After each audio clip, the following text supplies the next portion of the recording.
All right, hello, hello, hello. Yes, not table-driven development, test-driven development. Um, you can use a table-like structure for test-driven development. There used to be a tool called Fit and then Fitness that used spreadsheet or spreadsheet-like structures for tests. They're still around here and there, not as widely used as they used to be. Although this is a tabletop game, right? I mean, this is right here. It is a tabletop game. So we could say it is a table-driven development because we're developing it based on a tabletop game. Maybe treadmill-driven development. That's a different kind of fitness. Where's the right button? Let's go. Let's go here. Here, there it is. Hey, Jonas, Astrid, welcome, folks. Just thought I'd show you an update of trying to play around with some mock-ups for what the game will eventually look like.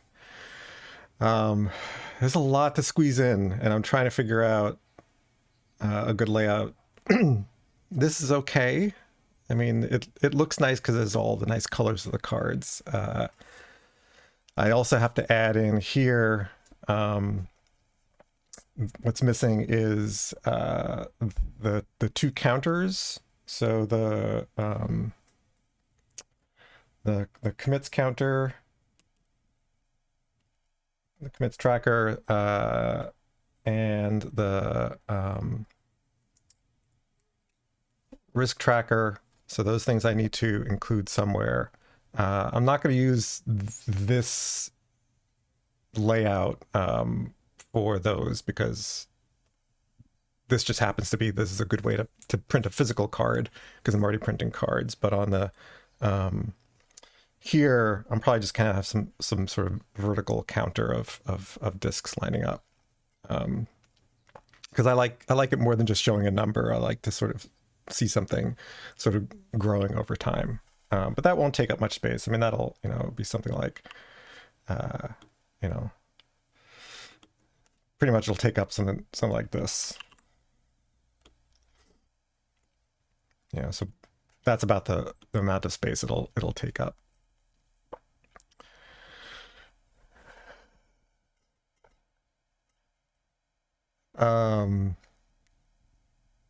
Oh, so Forrester asks about, would this game be something people who don't code could play? Yes. In fact, when I was playtesting it, I was playtesting it with folks who were familiar with games, but knew nothing about coding, let alone test-driven development, and they enjoyed it.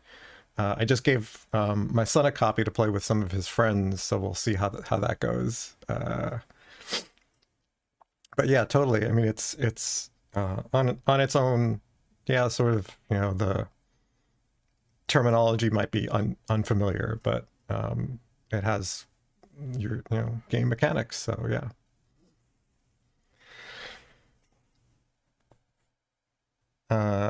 So let's see. So let me grab a circle. Let's see. Something like that. What color is this?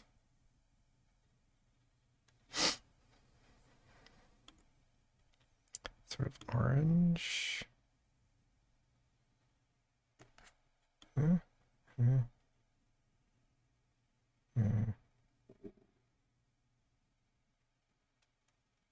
Something like that.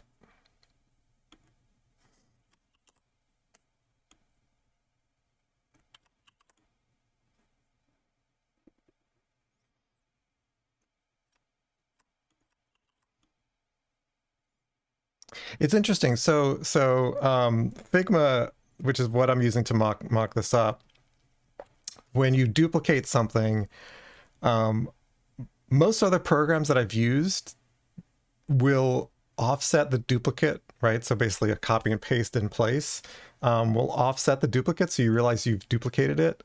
Figma, for whatever reason, does not do that. And it's kind of annoying. It's like, did it do it? I don't know. Let me drag it and see if there's another copy.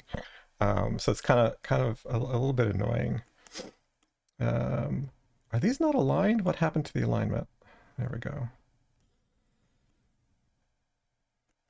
And oh, I don't know. Actually, I should probably just let it do the layout. So there's code risk. These might have to be smaller. So what are these currently? 32 by 32. Let's try 24. How does that look zoomed out? Yeah, that's totally fine.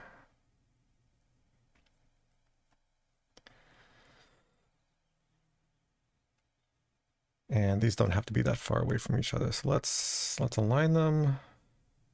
And then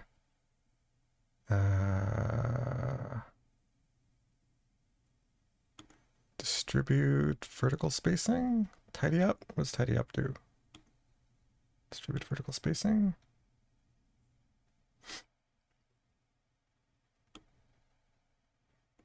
Let's see. And out that.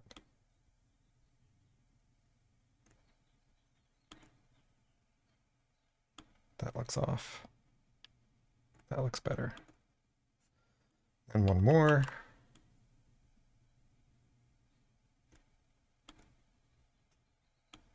So this one will be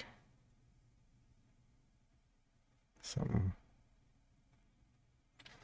Actually, there's code risk and there's cycle risk. So the when you're playing the game, the cycle risk is this is how much risk you can take on each time around the board. You basically get that if you pick this and you skip from here down to here, you get 3. The code risk is how much you accumulate throughout. I limited it to 5 because that's all I could reasonably fit on the card. I may allow a higher limit. Oh no, of course I can't allow a higher limit. What am I thinking? Because when you get to here, commit code, you have to roll a die, a 6-sided die. That's the die here. And if your code risk is at 6, you will never succeed. So there's no point in allowing for more than that.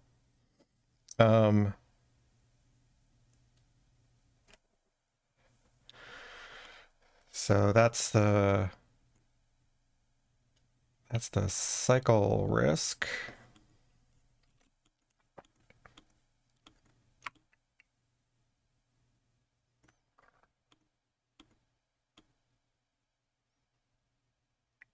So something like that. And for commits, that's probably going to be the same.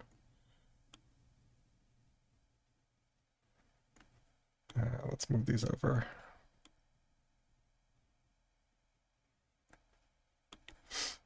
So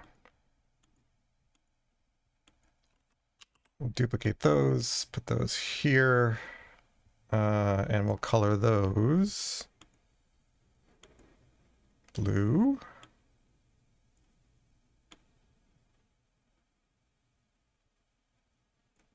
That looks good. Yeah. So I'll need another column of these, but that sort of gets the idea. These are really squeezed. I might have to squeeze them a bit more. And I still feel like there's sort of wasted space here. So there's still some juggling I need to do to get this layout sort of done where I can start using this. But we're nowhere near. Actually, we're I wouldn't say nowhere near. We're not ready for this yet, but it's sort of something I toy with when I've got half an hour or so.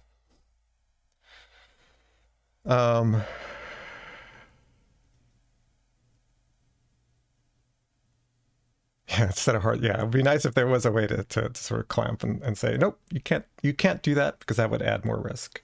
Yeah, I'm sure these are not aligned, so I'm not too worried about that. Yeah, they are definitely not aligned. That's because this box is not aligned with that one.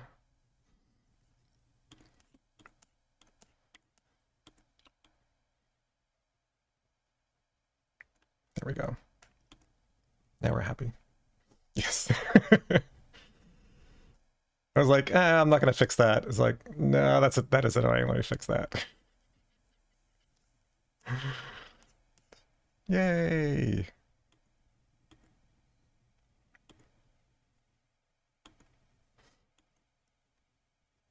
Hooray.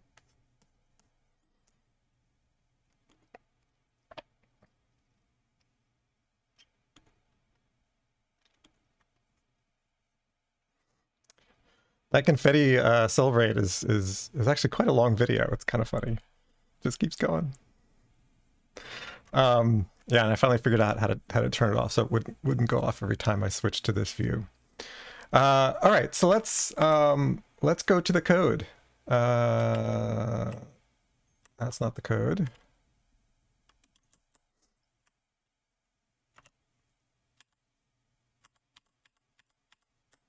That's the code. So where we left off last time, let's run all the tests. I updated to the 2024.1.2 preview. Hopefully that won't cause us any problems.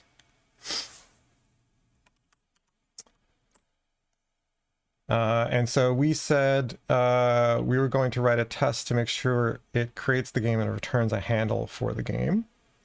So that's basically testing this code. So we're doing outside in from the edge of the system into the core. Right. So basically you come to the site, that triggers this, that redirects you to the lobby. The lobby, we basically we just show the lobby page. The lobby page allows you to input a number as a sort of name for the game. And what we want to do is we want to take that information and basically create a game, get the handle, return the handle, and then when we go back to the lobby, we want to show the list of games again.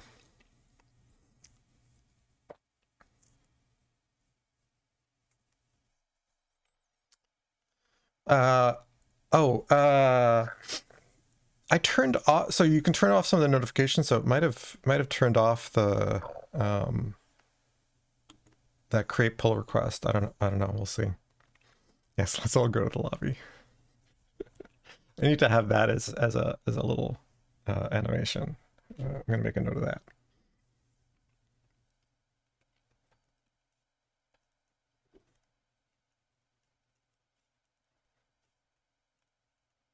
That's going to be the running joke of this thing. But right now what we want to do is we want to test for creating the game and getting the handle. So let's go, that will be our regular lobby test. And look, it's empty. Let's go generate a test. Host new game.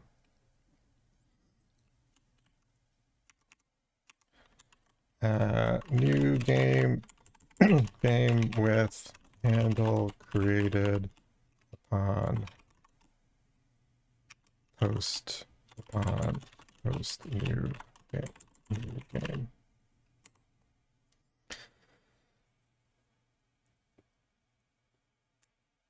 Yeah, it's like if I'm pushing to a branch, then okay, then a pull request makes sense. If I am pushing to master, what's the point? It's already on master, so what, unless you're doing like non-blocking pull request reviews, then maybe that's useful. Which I totally encourage instead of blocking pull requests, but ensembling is even better. Anyway.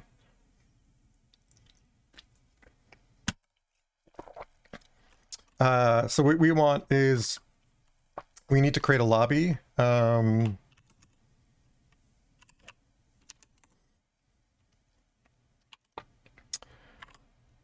that'll work. Not really, but that'll work for now. And then host new game. It's interesting that it did this. So I'm still using Cody as my AI assistant for code completion.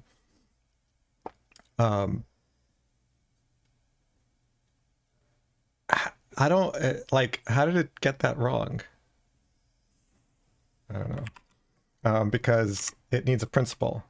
For now, we'll pass in null. Maybe that's not great. What can I create? Let's extract this out. So what can I create?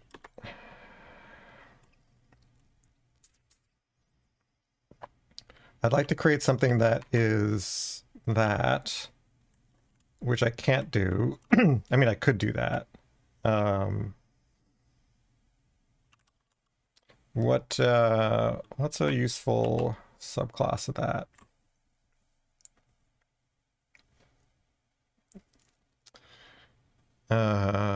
Which I'd like to restrict to Spring, please.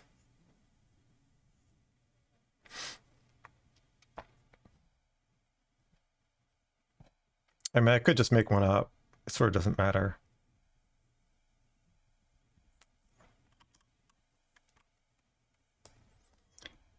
For testing purposes, this is probably fine. Oh, that's interesting. It did not generate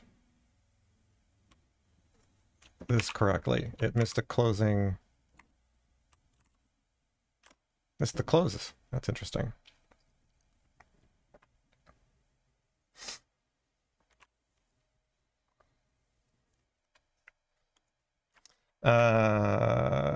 Let's replace that with a lambda. That's way better. We'll probably pull this out to a dummy, but for now this is fine.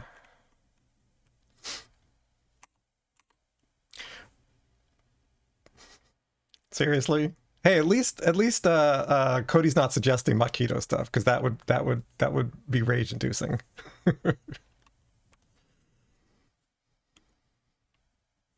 Yeah. So kudos to Cody for not like doing what everybody else does.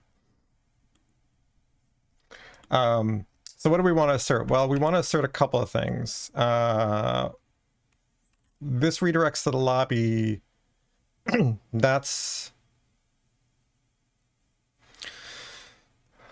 not a concern right here. What do we want? We want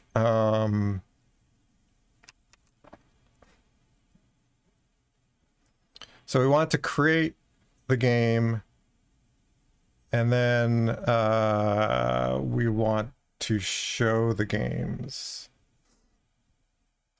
So we want to redirect back to this page, and then we basically want it as one of the list of games.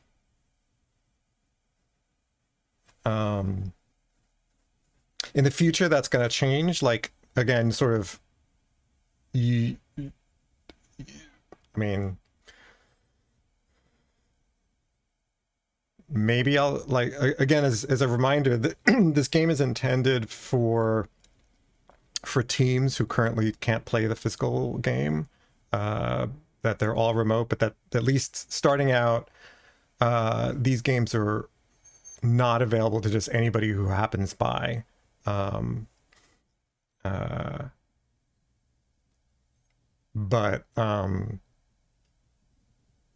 So you will not generally see the list. We're sort of showing a list of games just for ease of development right now.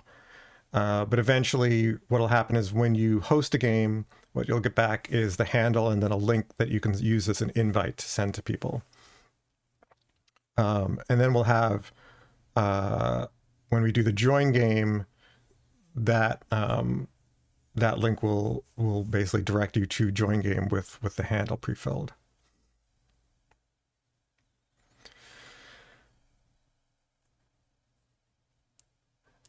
Oh, interesting. Yeah, testing principles. Yeah.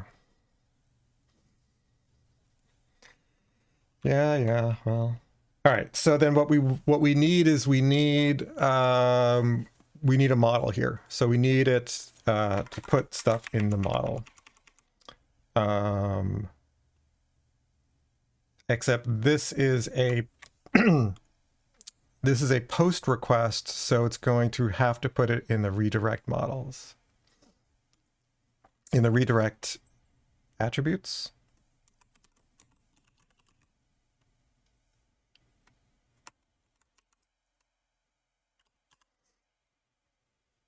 See, it suggests things that are not possible.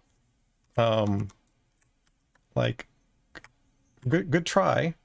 But it should have, that's the second time that it said, oh, let me just instantiate the interface for you. It's like, no, that doesn't work. I'm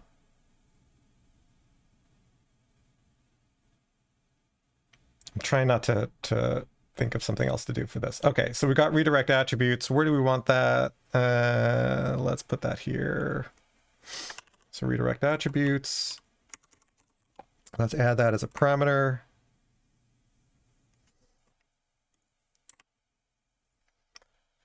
And what we want to assert,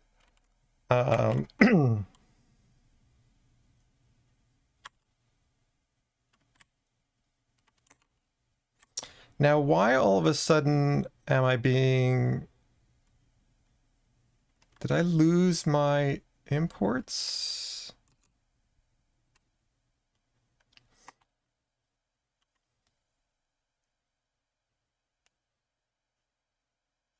That's interesting.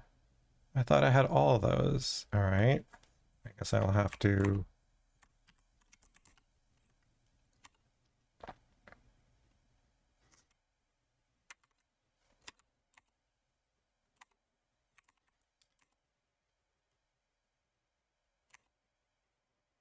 Oops. I want to exclude all of these because I never import these.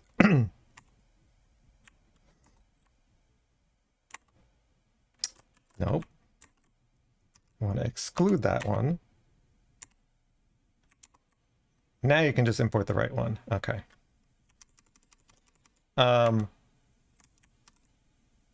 Redirect attributes has no get method. What are you talking about? It's get flash attributes. Close. It's not quite get name, game name. So what do we want? These are going to be well,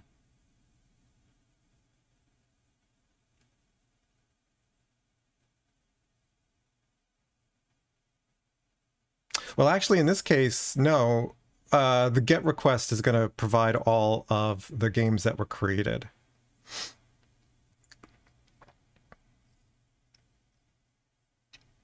So we don't want redirect attributes. Never mind. I keep forgetting this is a post. All we care about then is this post is it does something and then redirects. The GET request will provide the information. So never mind.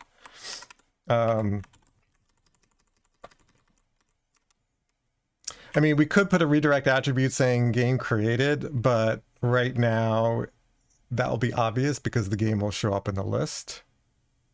So let's remove it for now.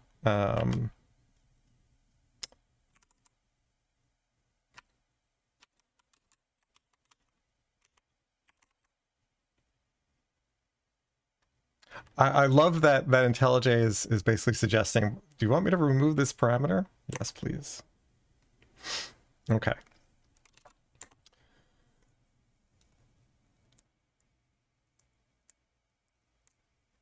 Hey, Dudeman, thank you for the book club and talking to a consultant at work, and I'm the only person that knows what an anti-corruption lawyer is. Good for you. That reminds me, we're starting to talk about the next book for our book club. I will state that I have a very strong bias this time around. So,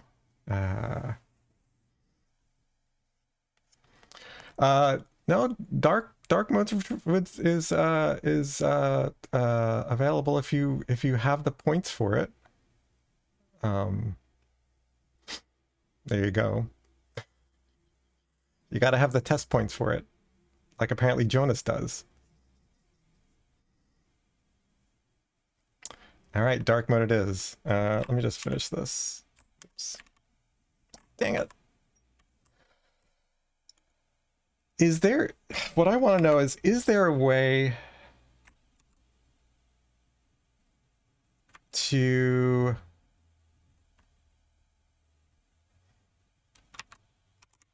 what I want to know is I want it to optimize imports except for that one. Like I want it to always include my assert.j assertions. Let's take a look and then I'll turn on dark mode. So that's just the warning. That's not the actual optimize. Let's take a quick look.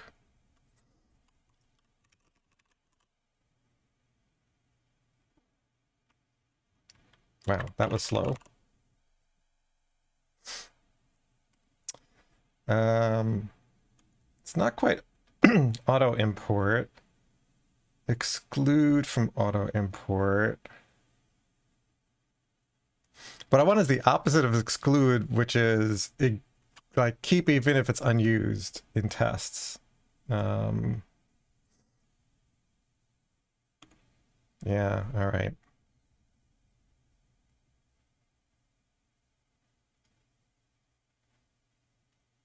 All right, well, I'll have to delete these manually. Okay. All right, let's turn on dark mode. That's this.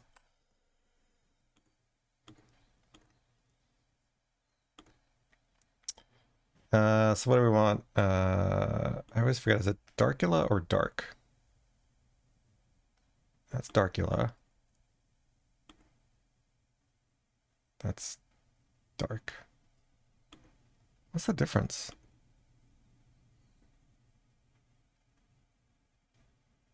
I don't see much of a difference.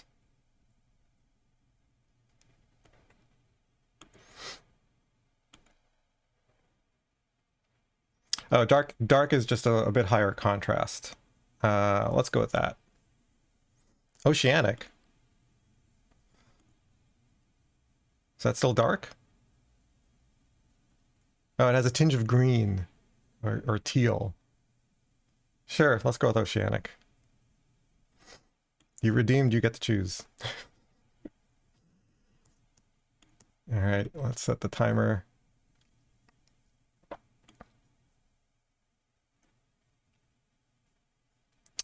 All right, so so now the question becomes, how do we know that it does anything? What we want it to do is we'd like it to talk to our game creator and basically call create new game.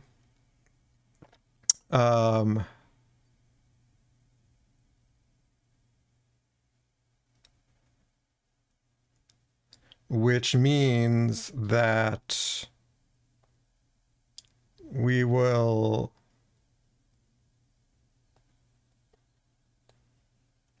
so there are a couple of ways we could do this. So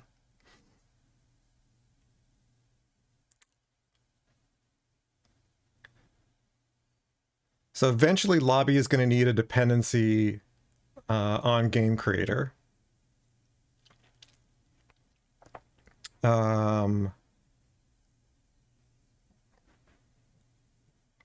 We could sort of refactor our way there.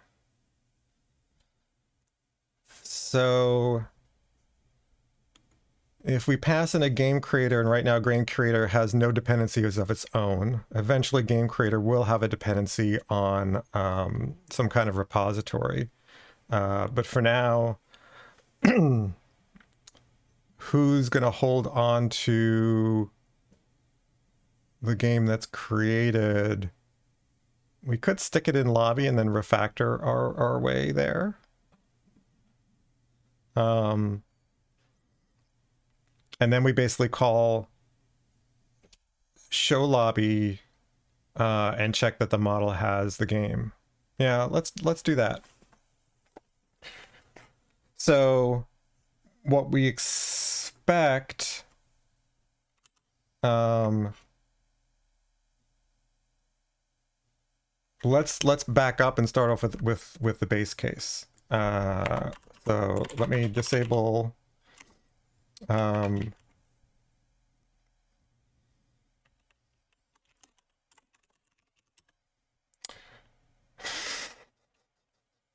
it's really amusing to see Cody tried to autocomplete like natural language text. So we want to disable this until show lobby returns existing games to join.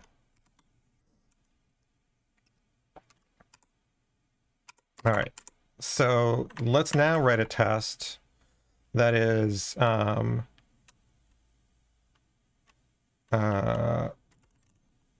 games in model when no games exist. Sure. You're just copying and pasting, but sure.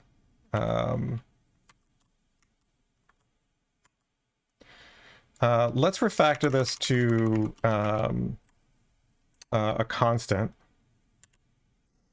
and we'll call this because I'm a dummy, so we'll call this dummy principal. Surprisingly, it did not suggest replacing this one. Can we ask it to? Where is it? Refactor? Yeah. That's a bummer.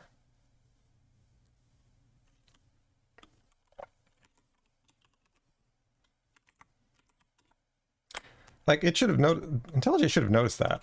That's weird. That's weird. Yeah, I'm a light mode all the time because it's much easier on my astigmatism. And I just don't really code late at night anyway. Okay, so we create the lobby. If we call show lobby, lobby.show lobby with dummy principal, model stub. No. And let's pull this out into a variable. We can assert that the model, sure, let's convert it to a map. Now this is interesting.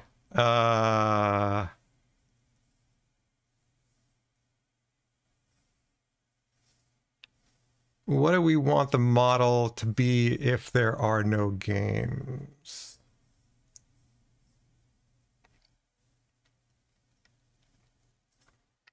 I think if there are no games, I don't care about the model. I actually want to return a different page.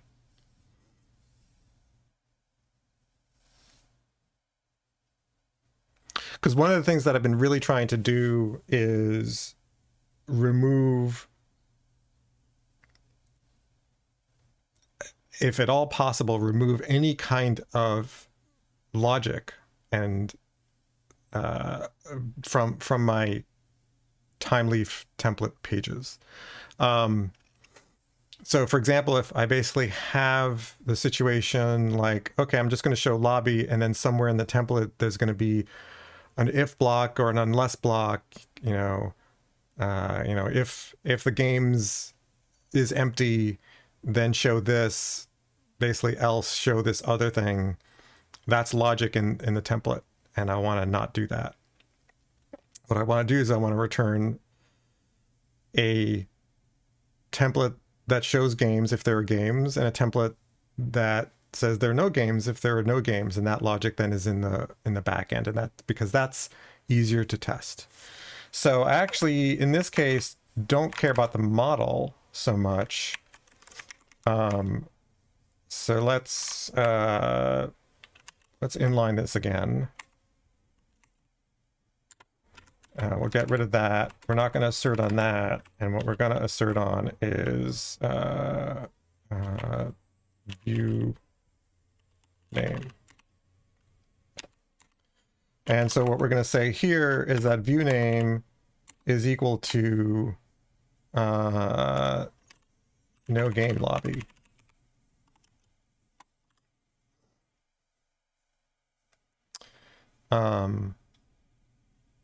So the regular lobby will show games, and the no game lobby, which will be a copy of this. So let's make a copy of this. Well, I can run the tests, and I know how it's going to fail. So let's do that. So this will fail because this, first of all, this won't be returned. So let's return that.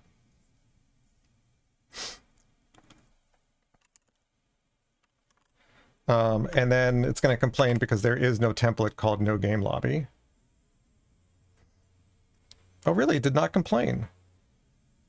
Oh, of course, because I'm not running it through the spring tests. They would complain. So let's run all the tests, and we'll see that complain.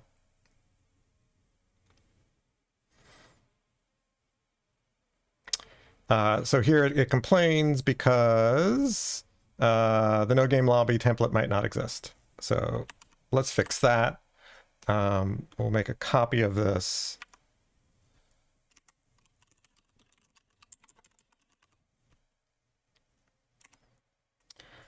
And the no game lobby will basically say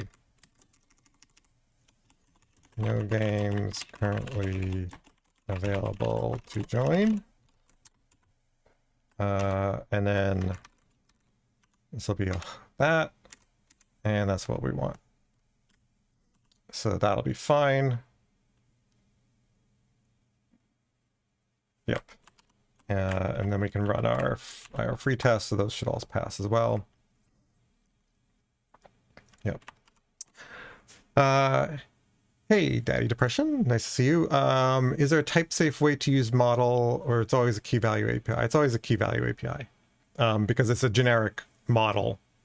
Sorry, it's a generic. Basically, underneath is basically a generic, just a generic map.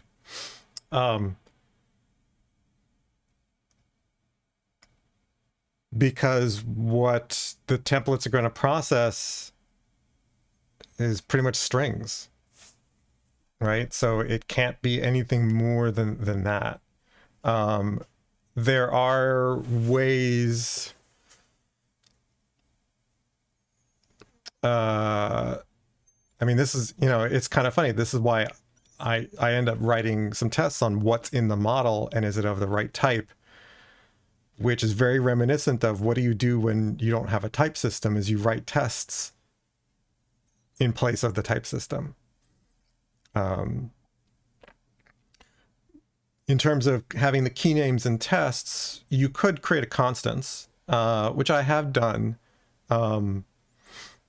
where in your, what's basically your controller, you would have the constants for what gets put in the map. And then at least you can reference those everywhere. So at least you have, it's still not type safe, but at least for the names you have consistent names.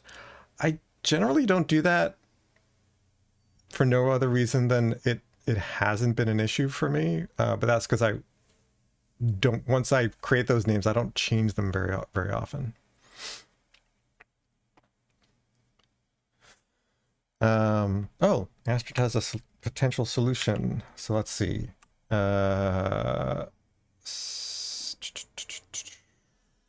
Let's look for.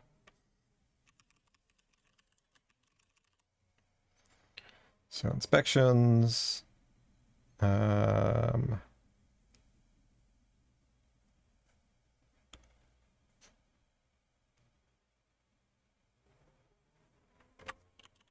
Static report.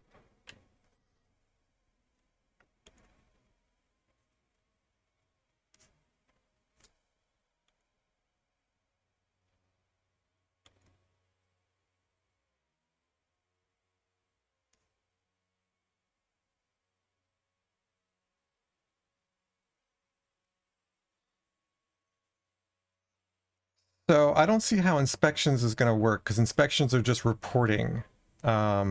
It's really intentions.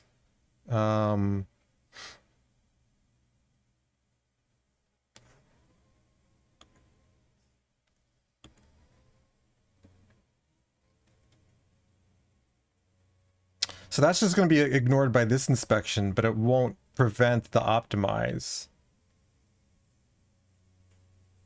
as far as I can tell. I mean, we can try it.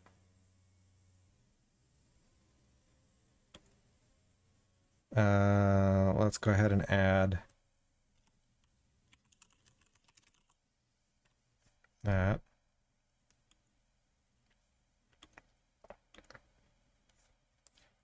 So if we don't have usage of that, it's still reported as an unused import statement.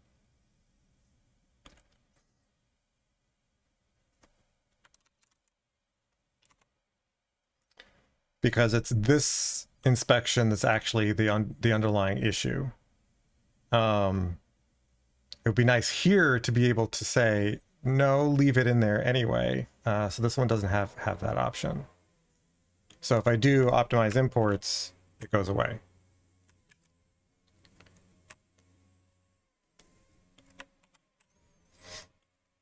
I mean, it's not a huge deal, because I have an autocomplete that imports it.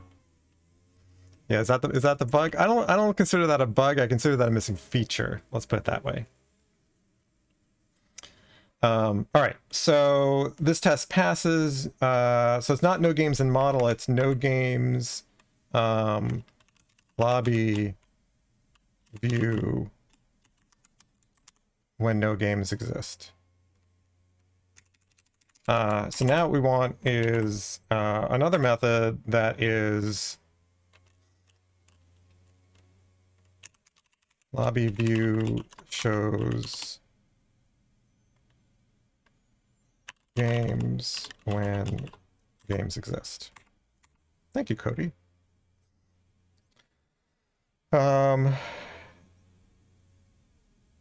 In this case, yes. I'm not sure, Cody, why you're putting in extra spaces. We don't. We want to check two things. So lobby view shows game. So we want to check the view name.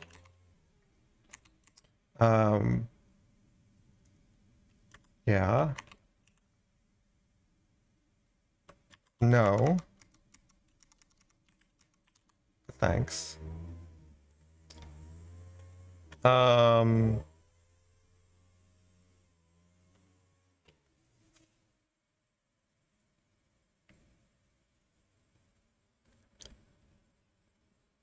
I'll need to pull the model out.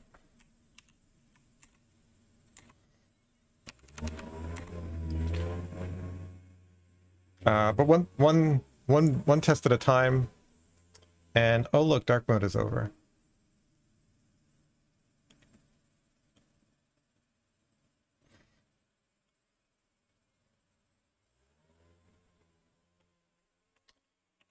So put your sunglasses on.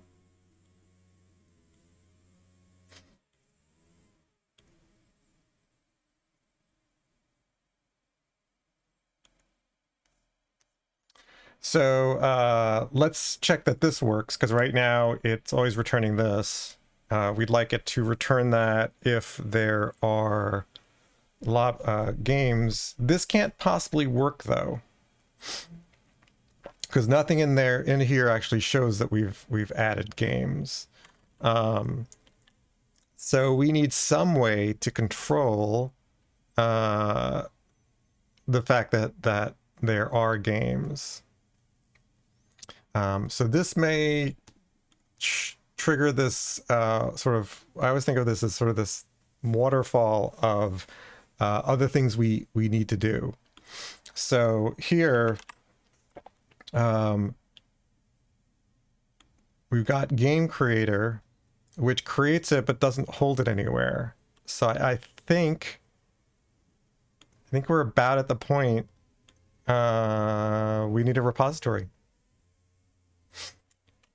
Because we certainly could in the lobby, we could create some kind of structure here and then say create the lobby with, you know, with a game. But we've done this before. We know where this is going. So let's just shortcut it and go straight there. Now,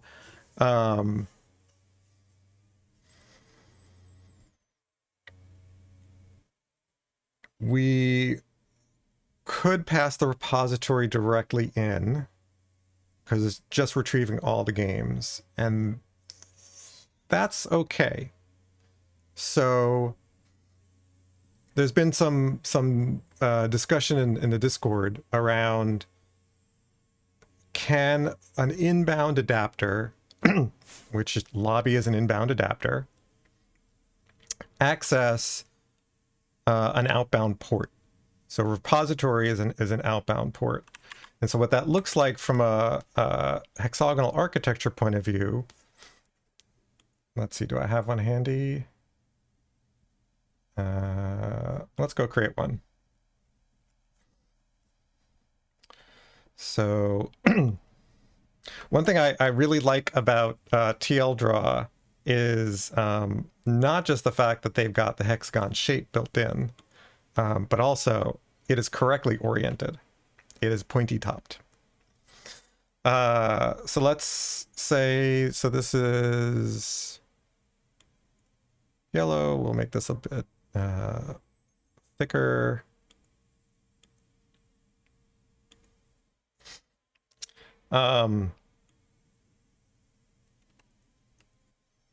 So this is our our application inside the hexagon and what we've got outside the hexagon. Let's move this down here. What we've got is an inbound adapter here. And this is our lobby inbound. And I'll make the text larger in just a second. That's really tiny.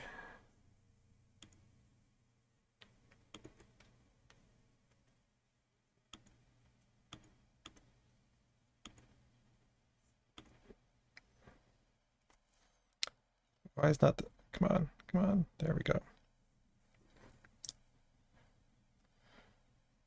So I'm going to make this smaller. And I'll make this smaller. And let's rotate this.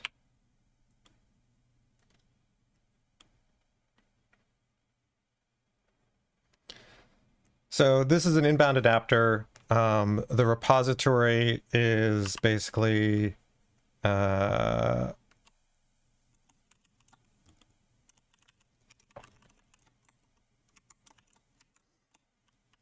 will be our game repository. I'm trying, you know, I've been finding that there's been some confusion over naming the port repository. I could call it game repository port. I don't think that helps. So one of the things that some folks do is sort of give it a more like what's it used for. So this is the game finder. Or maybe game loader.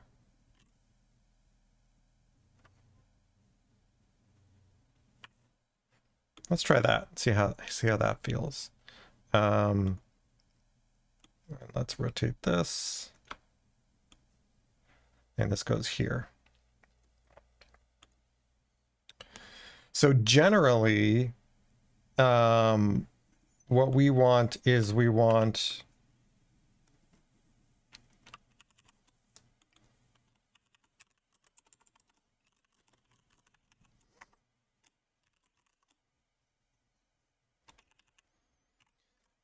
some kind of application layer to be in between our adapters and sort of outbound, right? Because this outbound should not be called directly by anybody but the use case. So that's sort of the idea here. So the question then is like, well, can, you know,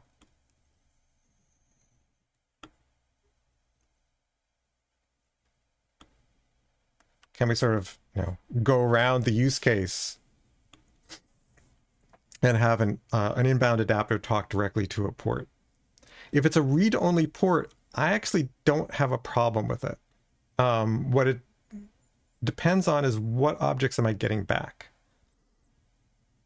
I'm probably getting back games. The problem is when games are mutable, then there's a potential for modifying them. But in fact, the repository that I'd really want here is only a lightweight game finder.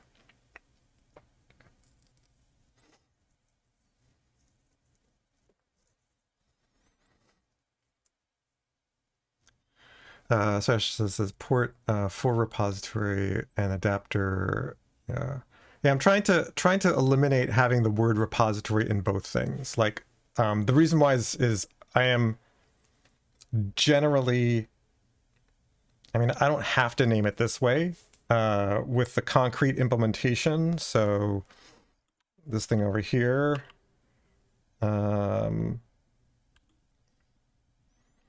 Is going to be the you know, game DBO repository.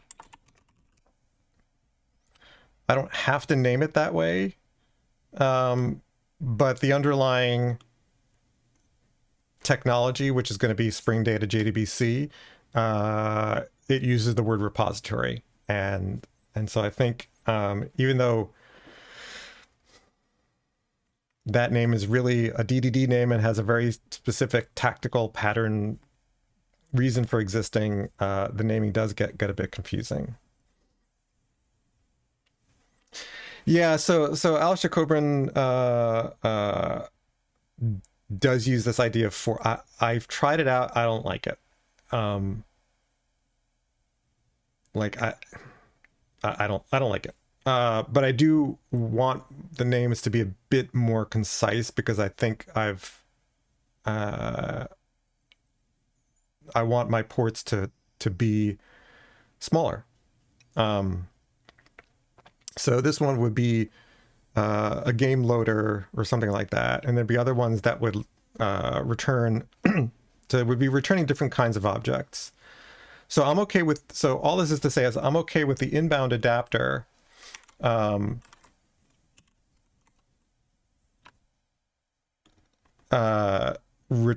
accessing a port that is returning basically value objects. Because then there's no chance that it could make any state changes, because all state changes, right? The requirement is that all state changes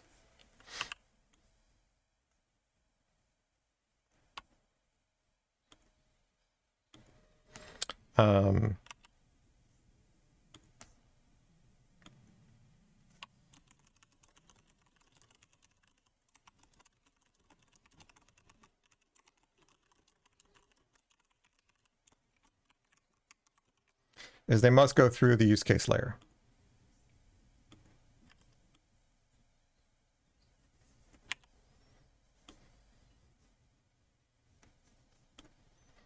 That's the rule.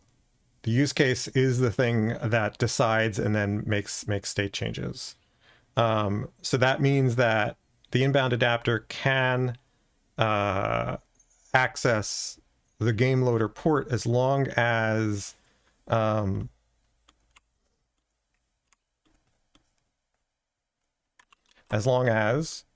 it's not making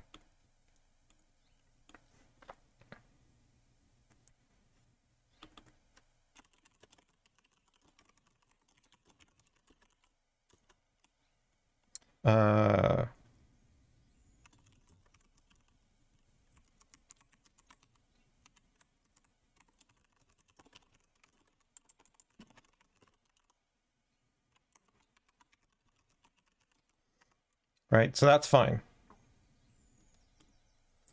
How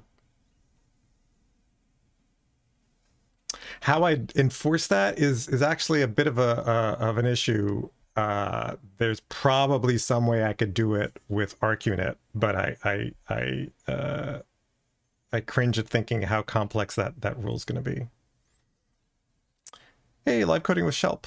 Ran into that issue with Spring Data JDBC. Unfortunate naming. Yeah. Yeah. Same here. And I've actually had to throw away some videos that I'd created for my course for that very reason, that it was confusing to see like repository used in 3 different cases, and it's like, which thing am I talking to? So this is sort of where I'm heading.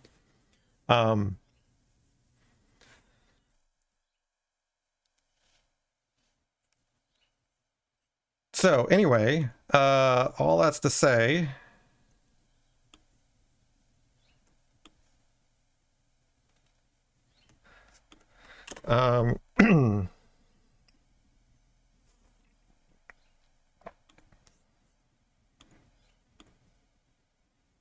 that's what we're going to do.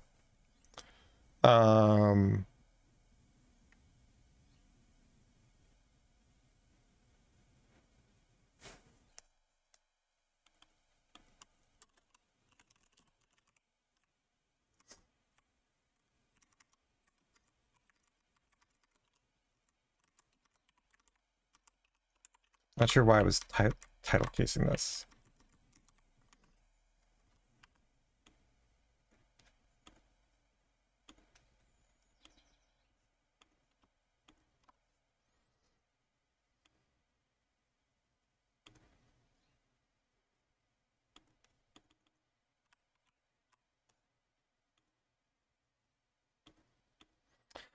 Okay, so all that was to say we need a port. We need an implementation, an in-memory implementation of it.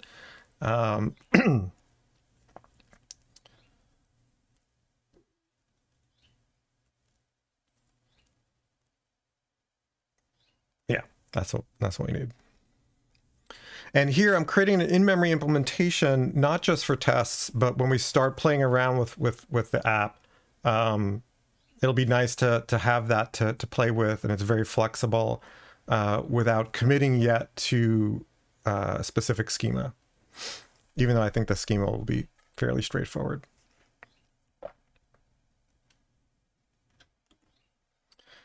All right. So what do we want to do here?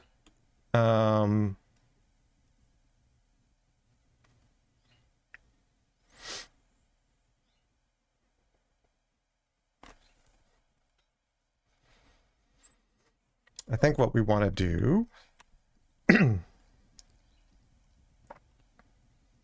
is create an empty constructor. I think only tests call this, so we can convert this to a factory method. And we're going to do create null.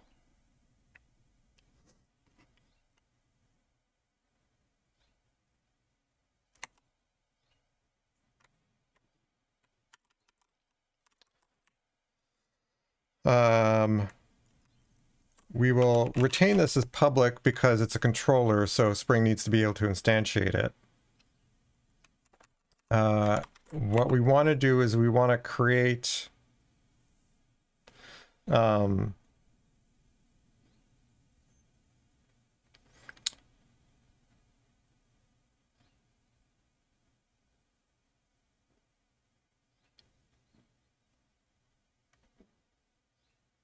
we want to be able to create an instance of lobby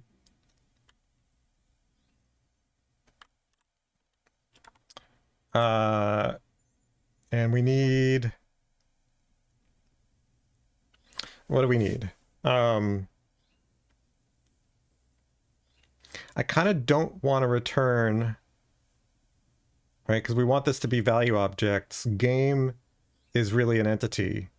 So I don't want to return games. What do I want to return? Well, what do I want to see on the screen? What I want to see on the screen for, whoops, for the games, that's the no game lobby. I don't care about that. For the game lobby, what I'd like to see, so here we have to now go back to the view. What do we want to see here? We pretty much want to see yeah,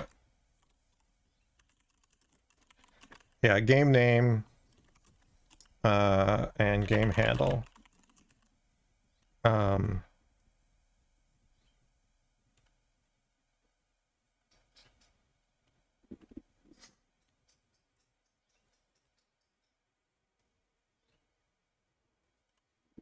I think I also want to see at least for now, number of players. So I think something like that. Yeah. Live coding with shell asks, what's the assertion going to be in my currently disabled test? It's going to be, I think that one actually is probably going to go away. No, that one's going to be similar to the assertion I'm going to make here. It's going to assert that the game I have created with the post shows up in the view. Here I'm going to pre-fill the port repository. I'm going to pre-fill the repository with a game, and I'm going to expect that it's in this model. So it's there. Do I see it? This one will be if I create it through in a sense, the API, the UI, does it appear?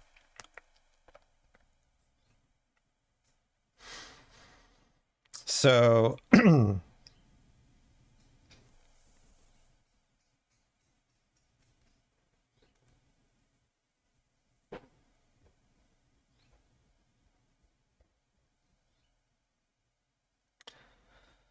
so do I want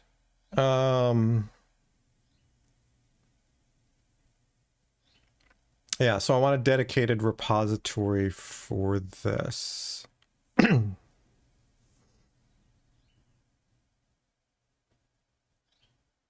What am I going to call it though? So it's not a game loader,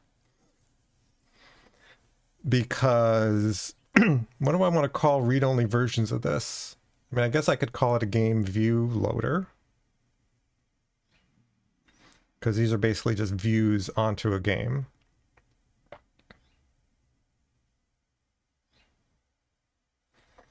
They're basically they're basically DTOs. I was gonna say Pojo, but that's wrong. Yeah, I find presenter too long a word. It's a view. And to me, the presenter is, well, I guess he calls it interactor. I don't know. I don't like his terminology. So let's call this game view loader. It returns game views. And there's going to be underlying it, there's going to be a game view repository.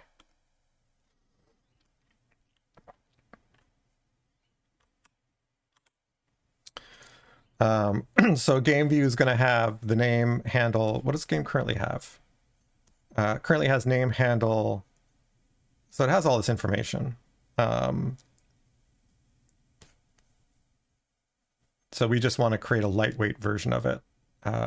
So that's what that'll return.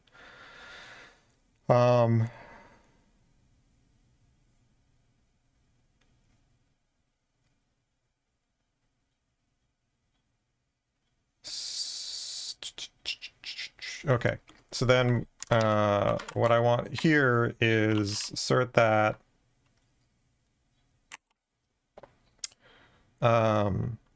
sure, model is map.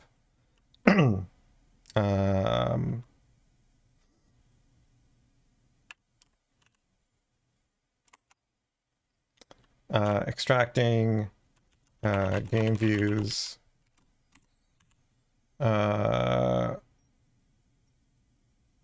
Let's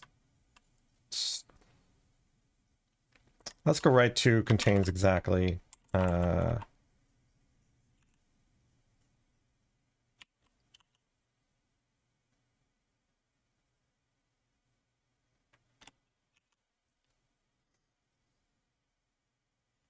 Is it going to be a list? It's going to be a list.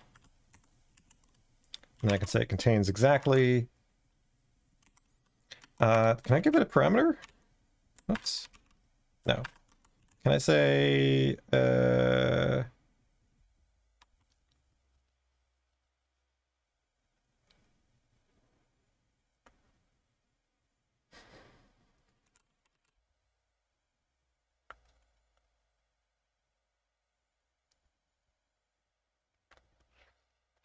what I want to say is it's of type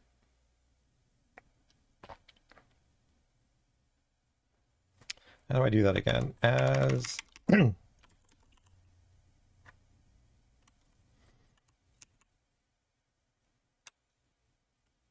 that's for description.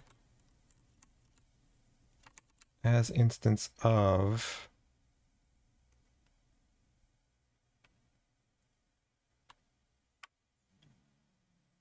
yeah, that's what I want. And this is going to be list.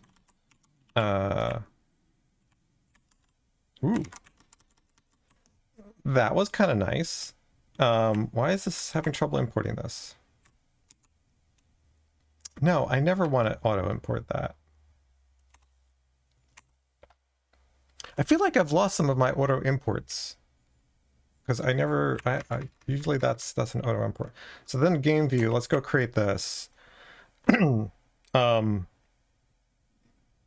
Interestingly enough, this is a domain object, and it is a record. So it will go in domain. No, not adapter. Domain, but not in the test directory. Made that mistake before.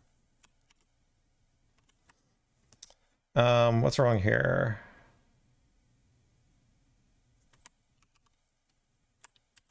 Oh, Cody doesn't know this API. So as instance of requires an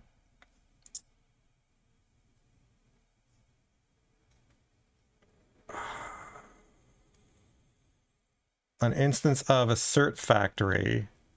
I don't know if I can use the existing ones.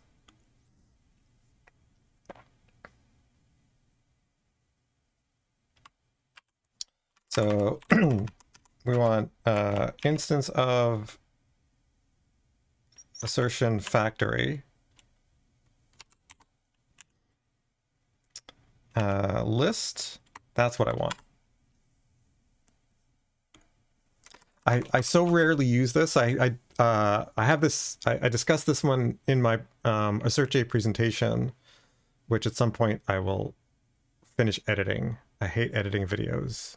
Like it's like the most tedious thing in my world, which is ironic because I do a lot of videos. But editing videos, not my strong point.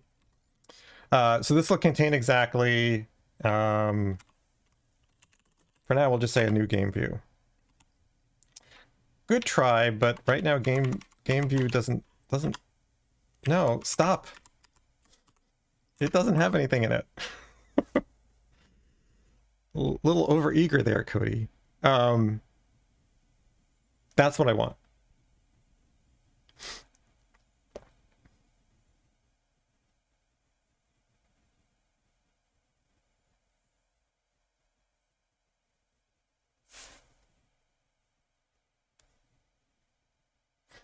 So now the question is how could those games possibly get in there? Now we have to worry about where do they come from. So now we have to go and create our port.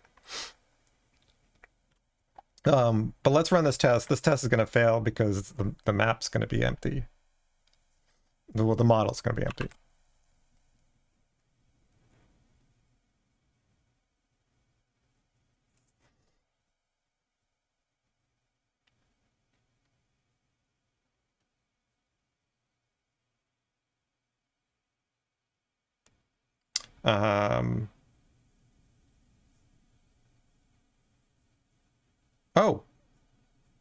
Yeah, so actually it fails because right now we're always returning that. So that won't work here because game views is not a method on the map. It's a key in the map. And the map, is, as we've seen before, is untyped. So that doesn't work here. Yeah, otherwise I use the function. And there are ways to use, I think actually, I can actually pass the assertion factory here. I don't know if that's more readable, right? So I can do this and basically get rid of that. I'm not sure that's more readable. One of the things I like to say is assert.j has more syntactic sugar than a 5-pound bag of sugar. There's so much. Well, you can do it this way. You can do it this other way. You can do it this other way. You can do it in 3 different, in 23 different ways. So here it basically combines both of those. So I can extract it. It's untyped, and then basically say, okay, now it is of this type. I kind of prefer to just stack them because I think it's a lot more clear. Yeah.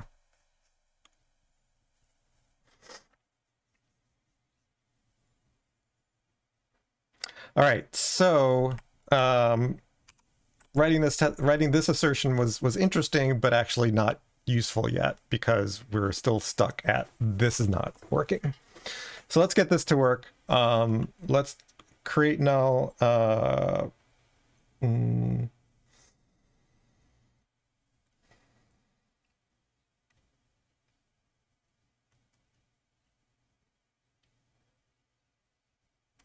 What I want to do is I want to give it a game view that it's going to return. So let's do that. We'll just give it a game view. We'll create another method. Return a new lobby. But this time what we want is we want to create something that will hold the game view. And so for now we could still avoid creating the repository by storing it inside the lobby and then refactor our way out. So let's do that.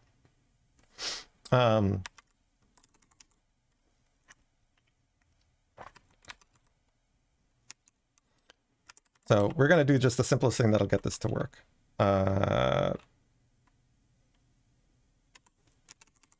We'll just say list of game view. And then we'll have a constructor that takes that. We'll go ahead and create a field for it.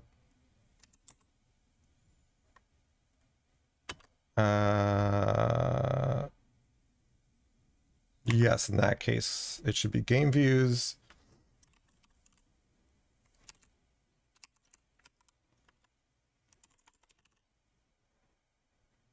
Now, why is it suggesting an array? Cody.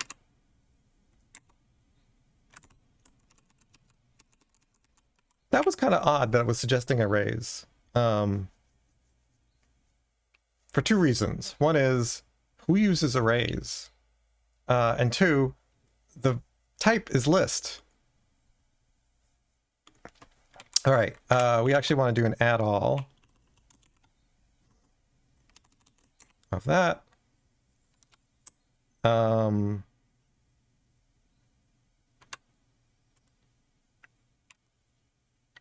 This should still fail.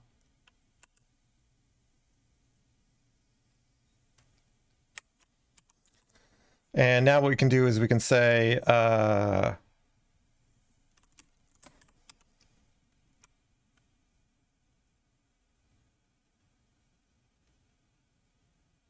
tempted to do a switch expression.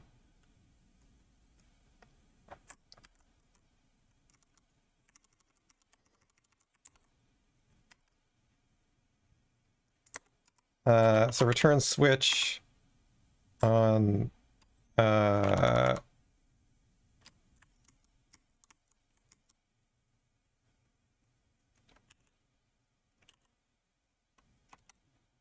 is empty.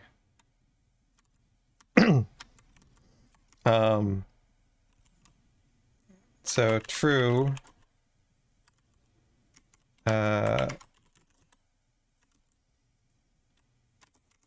And now,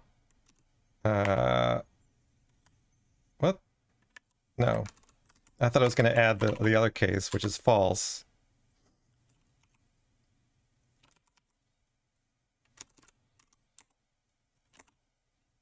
What's it complaining about? Selector of type Boolean is not allowed. Oh, that's right. We don't have primitive matching yet. All right, Jonas, thanks for hanging out. All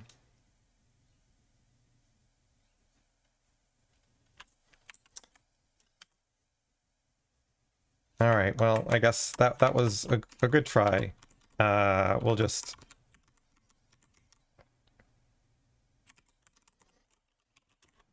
So if game views is empty, no. We want to return else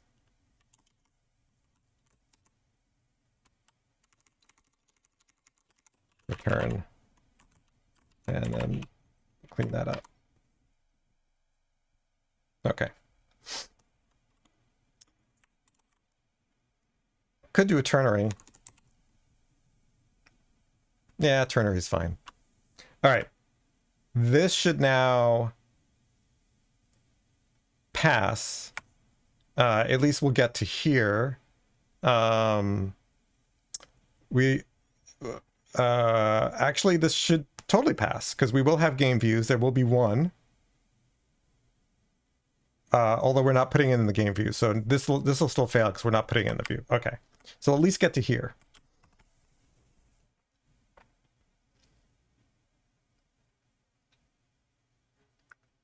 Right. So unsurprisingly, that failed because there is no game views in the model.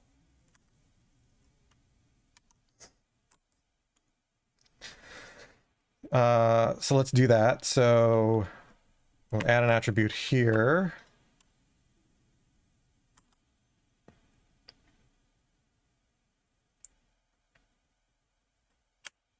And I think that'll pass.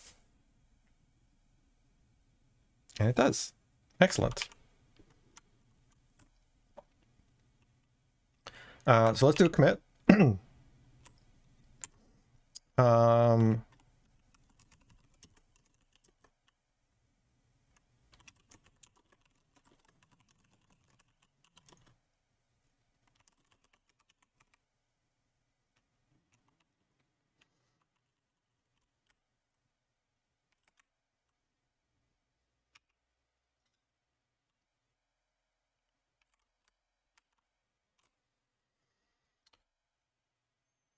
No,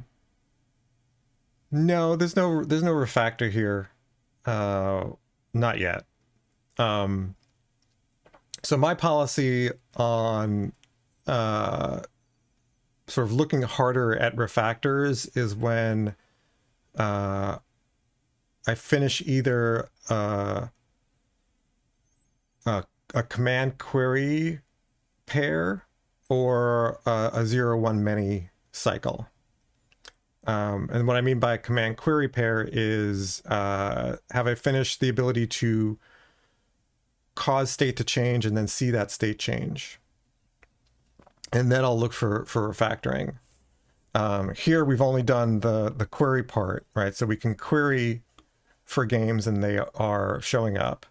But right now we're not able to modify from the UI. We're not supporting yet, and that's what this test is all about.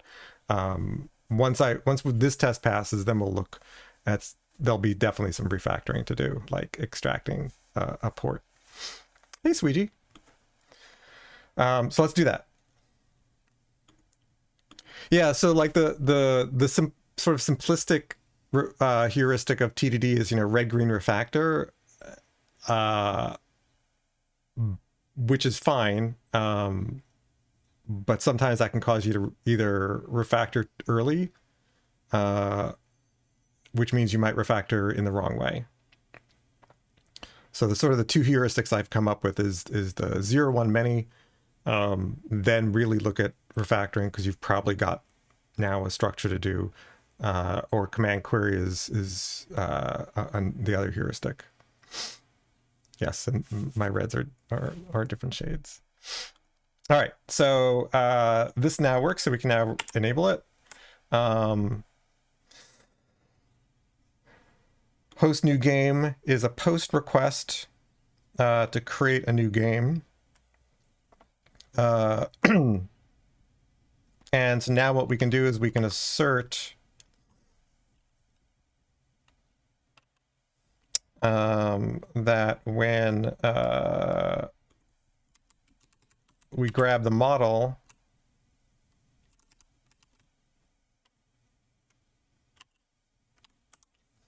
yeah, I mean, the 4 rules of simple design are when you're looking at code, what are you looking for?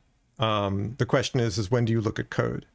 And so I don't look at code I don't take the time to apply the principles every single cycle. Because a lot of times, like, there's nothing there. And so I just stop looking. We don't care about the view name, so we can remove that. All we care about is the model.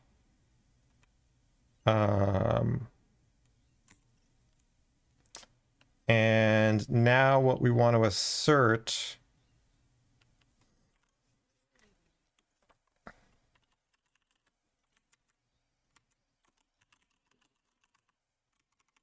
is that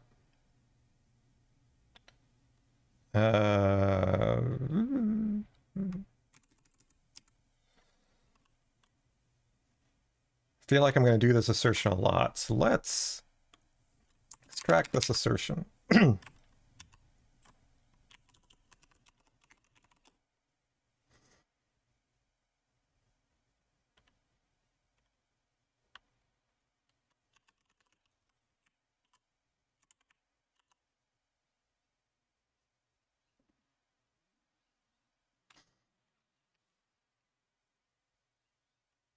Let's try that out. And what we want to extract is that contains exactly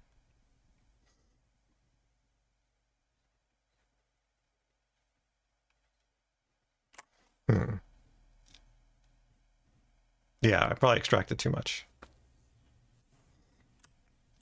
That's actually what I meant to do, and then I realized that's not what I did.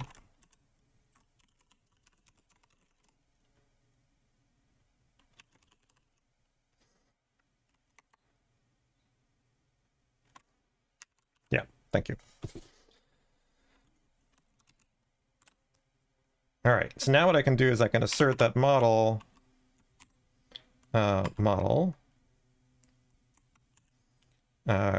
contains exactly.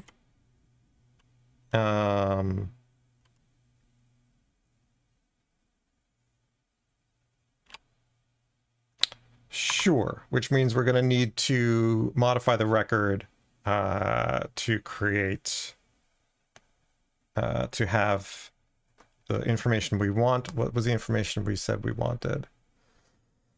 The name, the handle, and the players. Yes, that's fine. I won't know what the handle is.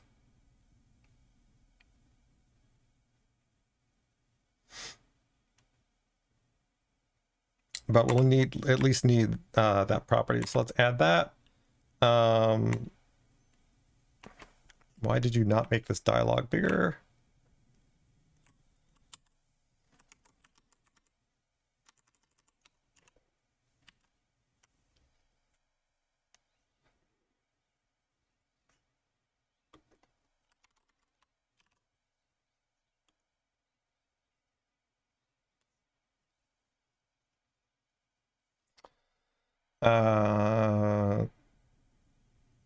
Let's see. So this will fail because we won't have any games in there, right?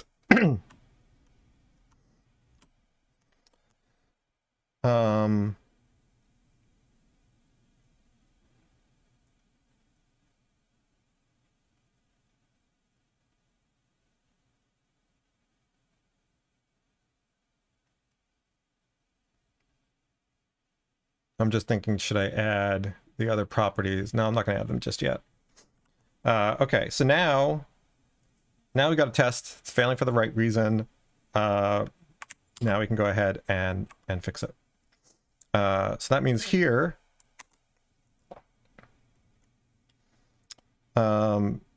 yes, we'll do that. And then, yes, we'll do that.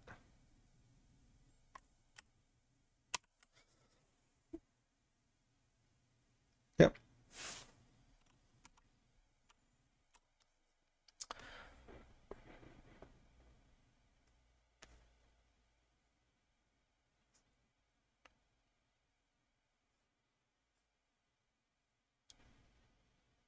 Right. Okay. So now,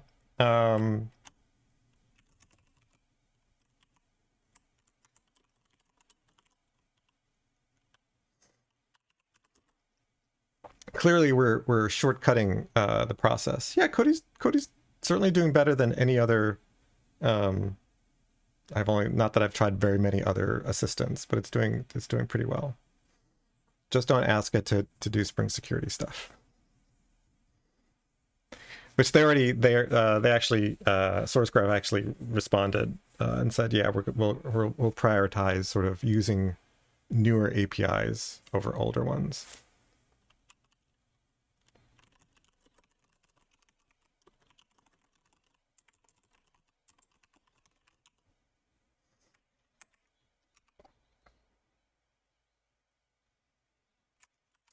All right, I'm going to take a quick break, and then when we come back, we'll look at some refactoring, which will be mostly about this list of game view is insufficient. And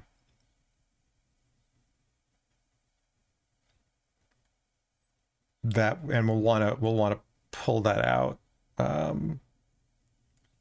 Actually, I'm not sure. We'll take a look. But let's take a break, and I'll see you in a few. All right, and we're back. So the video pauses whenever I switch away. So OBS has a wonderful feature where if you set up a scene with a video, you can tell it to not restart. So it'll pause when it goes off screen, when it's no longer on scene. And also that it will loop. So that way you get to see all parts of it. Yeah, because usually you don't see the actual end.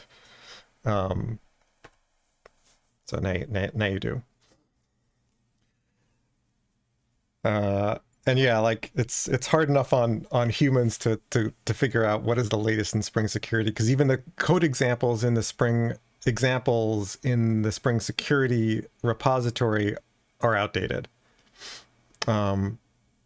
which I really kind of think is inexcusable, to be quite honest. I think it's your project, your examples are the ones people look at, and they really need to be up to date. I know it takes some work, but like, you know, that's kind of the one job you have.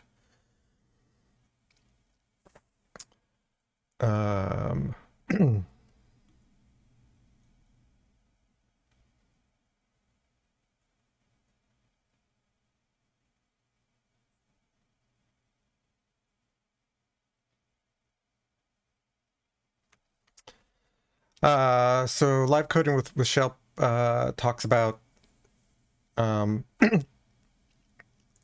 extraction. My extraction wasn't about type safety. My extraction was about reusability and abstraction and removing noise. Given the fact that I'm building on code I don't own, which is basically the model and the concurrent model that Spring MVC use,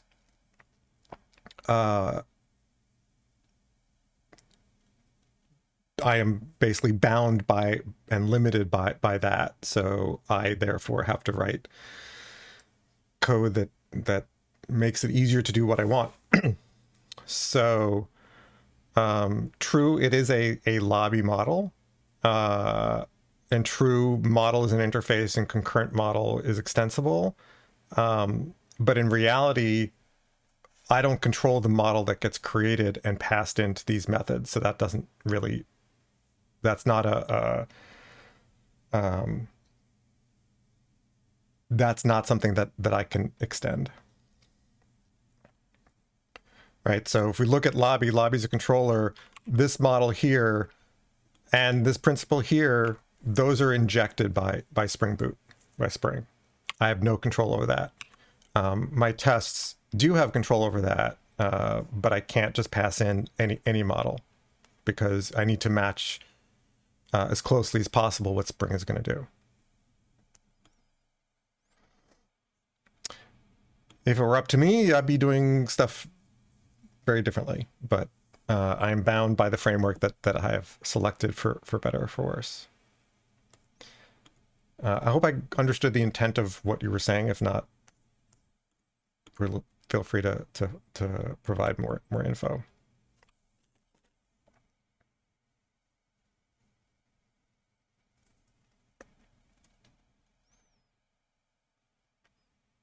All right, so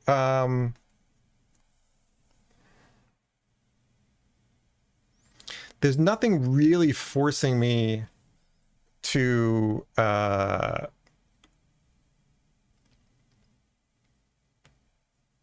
refactor, because there's still no connection between the lobby and the game creator, right? So I mean, let alone connect it to any kind of, you know, we're sort of simulating the repository, the port with the game views, but there's nothing that is actually connecting it to actually creating games.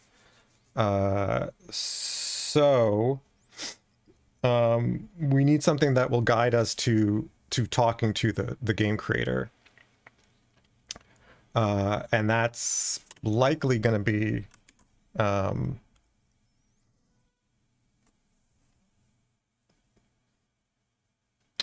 that we need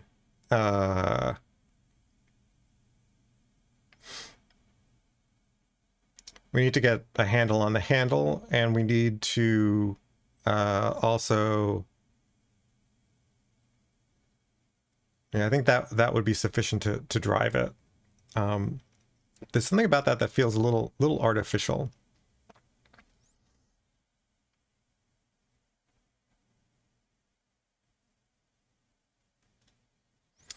On the other hand, we do need to show, because we said that's what we're going to show here, this actually requires that those pieces of information. So let's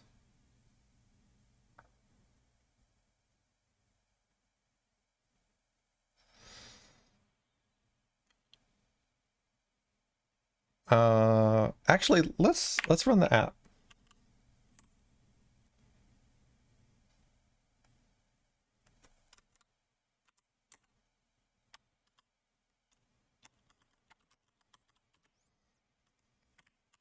Let's clean up some of these configurations.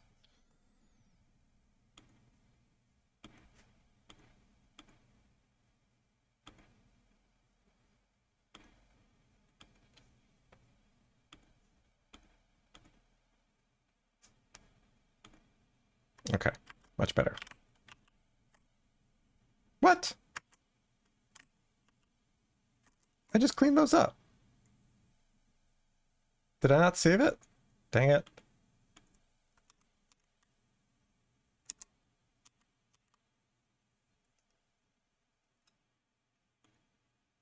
I must have hit enter, or I must have hit escape. Yeah. All right. Let's try that again. There we go. Okay.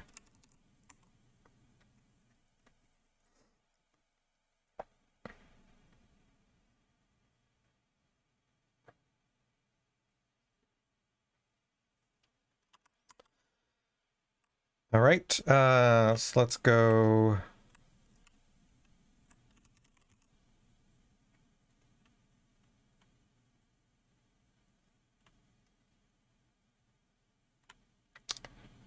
I think that's right.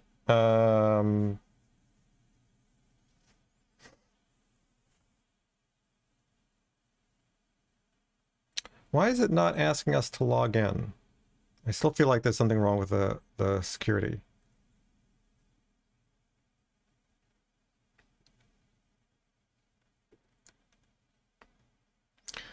So I'm not sure model attribute works that way because it's an attribute. It doesn't control the model. What I thought you were suggesting before is creating a custom model that would be more accurately, more precisely typed. But that's not what model attribute does.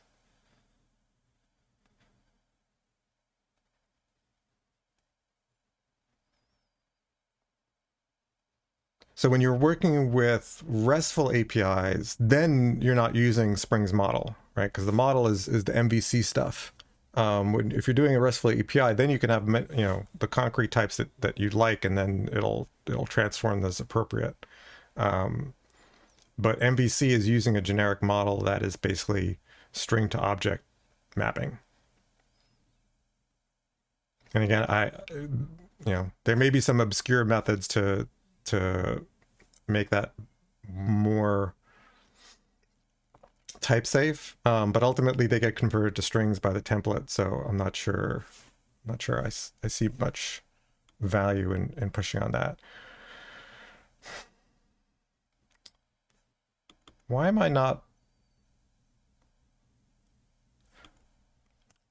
All right, let's log out. And now we can log back in.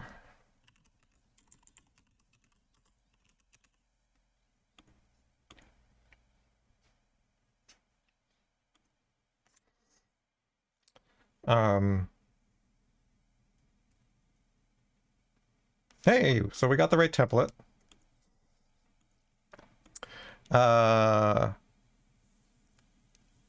Let's host a new game.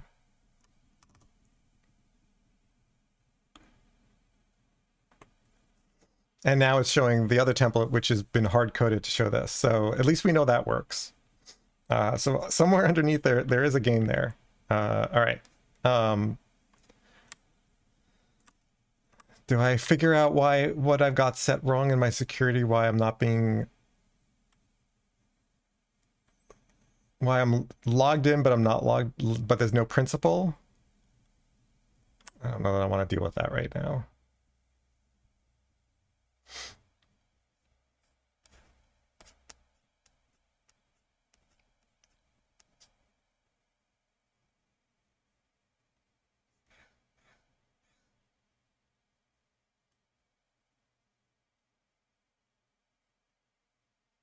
Yeah, like clearly I was logged in.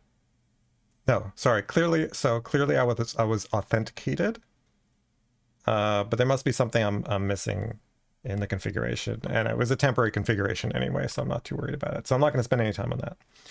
Okay, so that was mainly just to see, like, does this code work as expected? And it does. So what we want to do next is then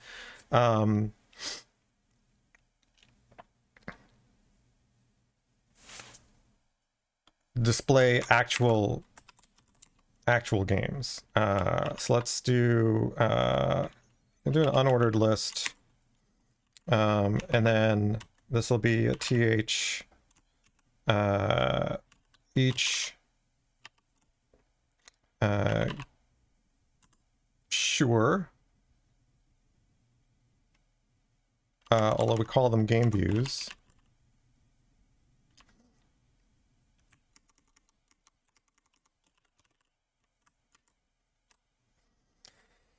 And then we want a th text.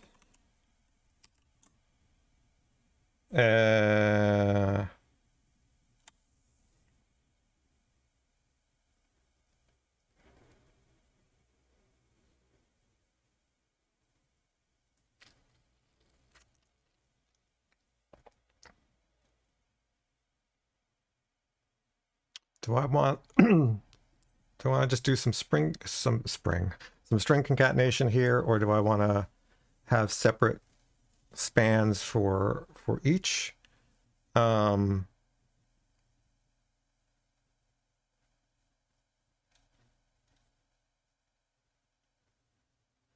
Let's do concatenation for now.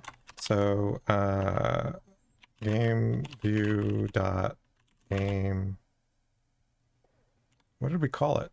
Is it game name? No, it's just name. Name.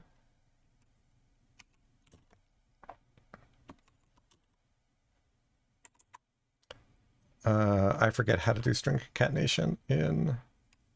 Let's go ask Cody.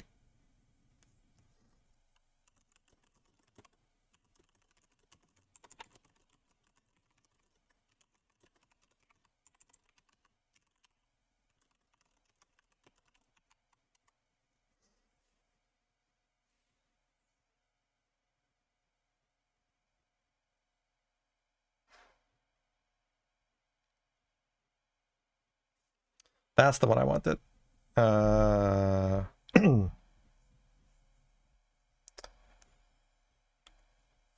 So it's game name, and then it just ends with a pipe. Yeah, okay.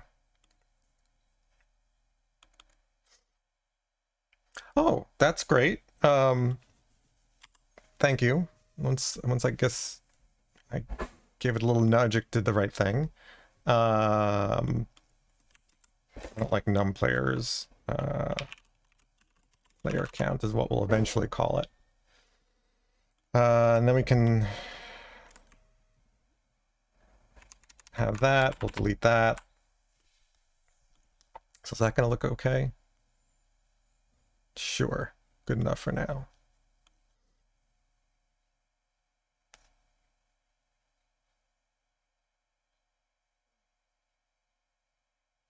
All right, so then we're going to have to add some information to our record.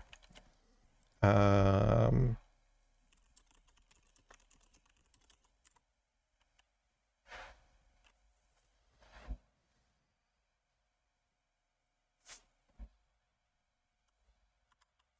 have a short memory, Cody. Player count. All right. I should not have done it that way. What am I doing?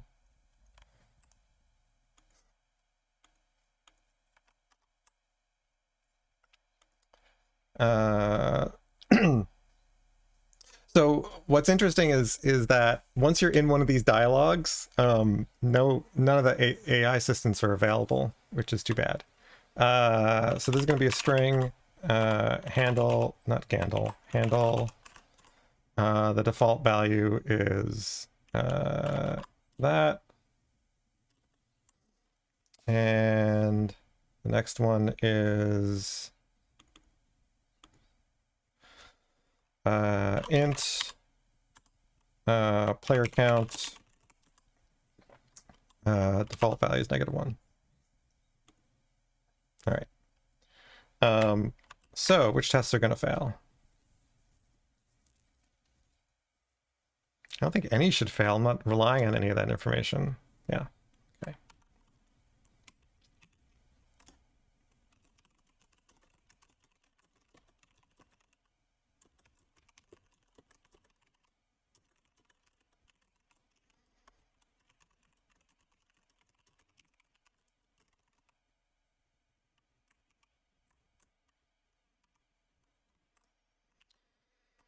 All right.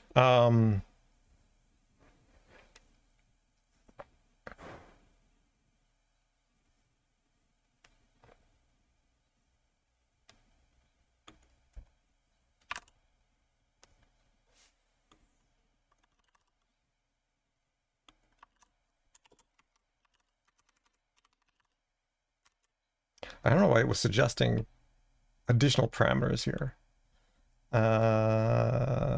That's good. That's fine.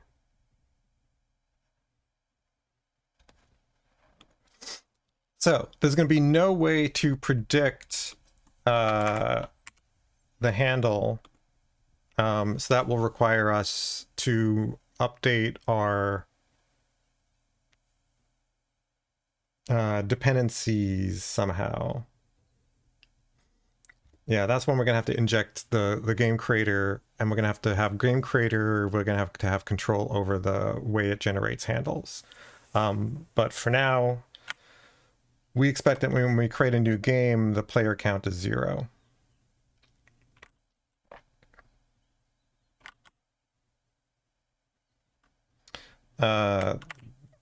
This will fail because I think by default, wherever it's created, it gets -1. And I just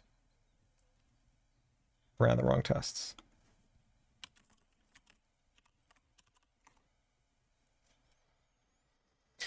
Correct. So failed exactly as I expected. Let's go into the lobby. So here,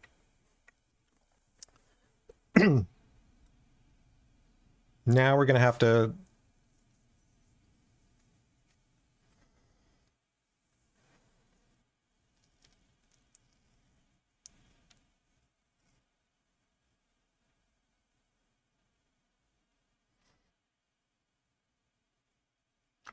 yeah, so this is problematic because we should never be doing this. So games get created through one mechanism and one mechanism only, and that mechanism is the game creator. In fact, what I think I want to do here is extracting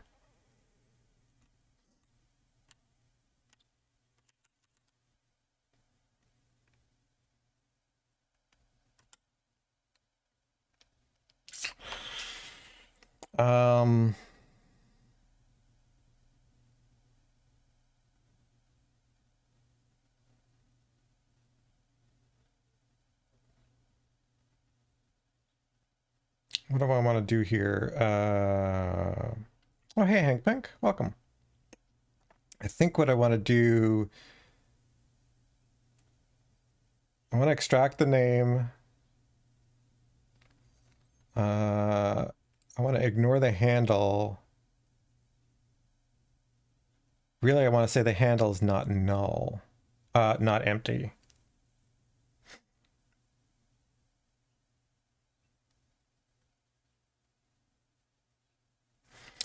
I don't know if this will do it, because I'll just get a tuple back.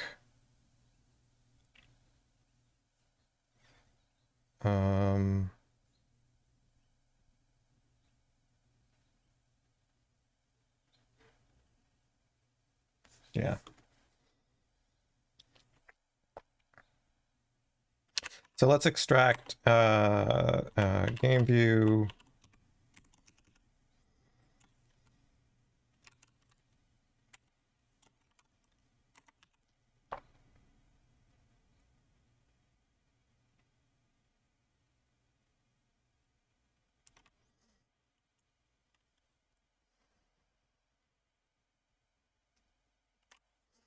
Um,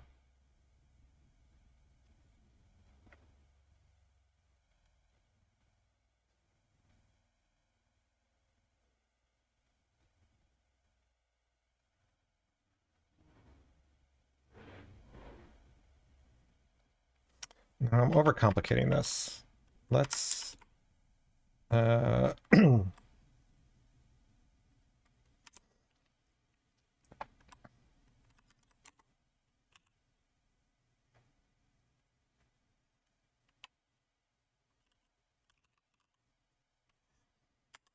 let's just do first, and then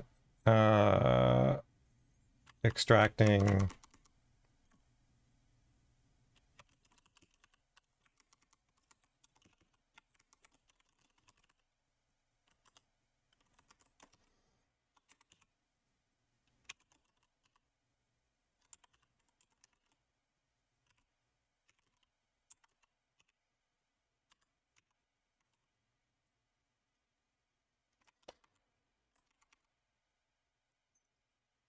Oh, I lost the type.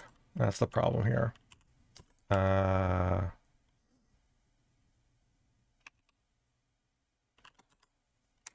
we go.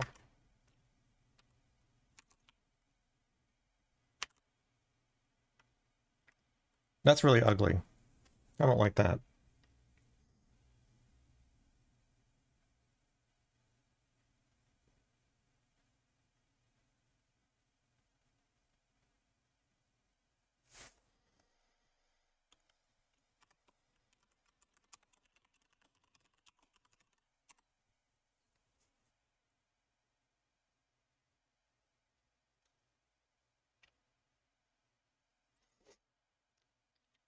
I guess that's okay for now.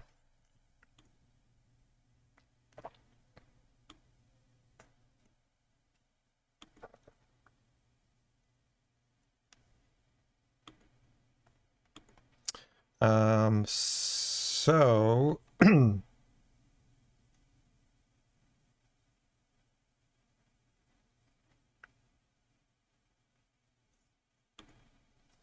so this now, I need to, so will this get me what I want? When I host a new game,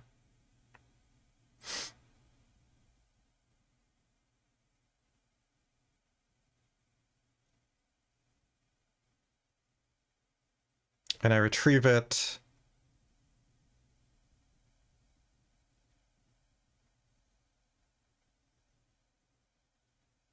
yeah, I'm gonna then have to drop down a layer to test this. So this won't pass because the handle is empty.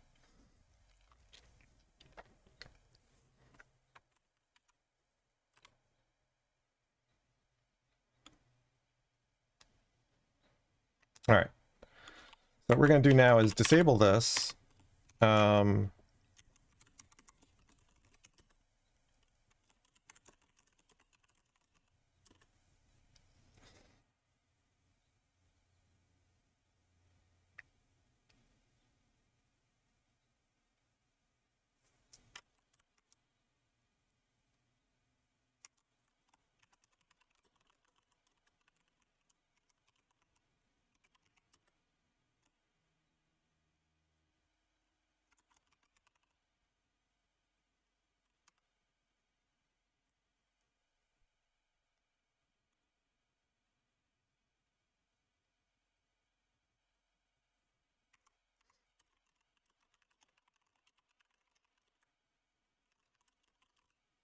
Is mocked.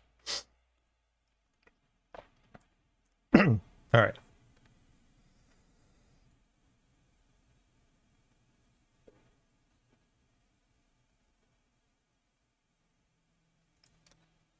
So now what I want to do is on game creator,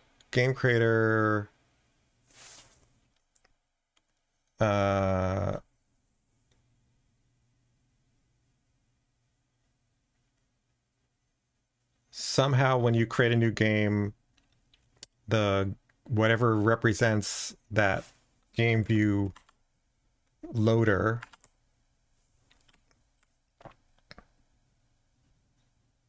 Yeah, I don't know. Cody likes mocking because the internet likes mocking. Where did my... Oh, here it is. So our game view loader will be modified. There's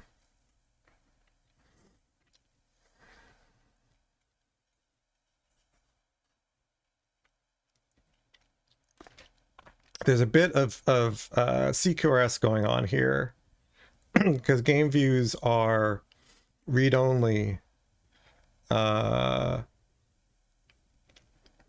I'm going to be modifying games. So that's interesting. I don't think I've done that at this stage before.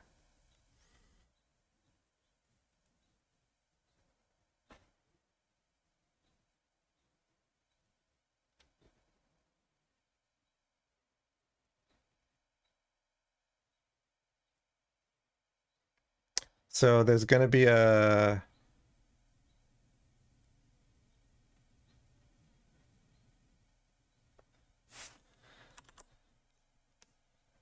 So create new game. If I then ask the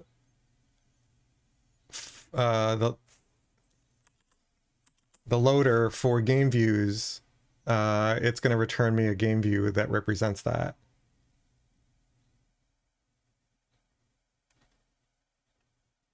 I don't know if that'll get me where I want to go.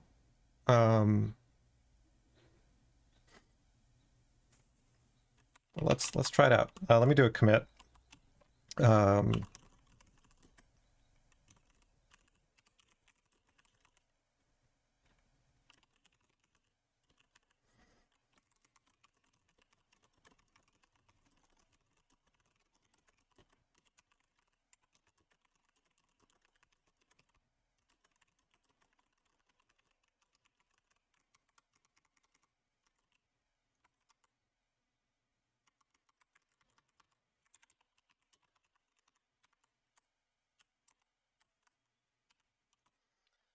So what we want then is a game creator test.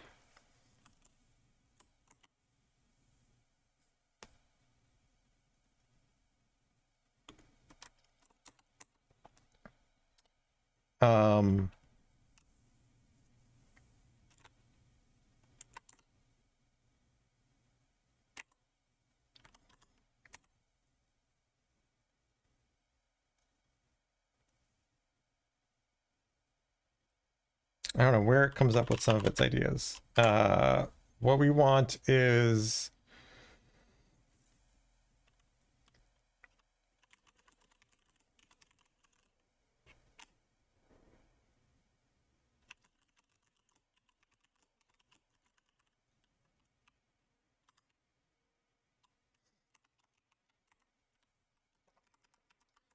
so yeah, we'll create a game view. Yes, we'll create a game.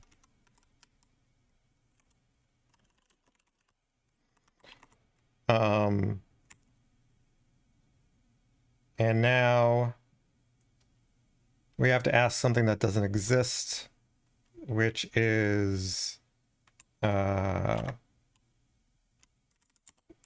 our asserts that game view loader dot find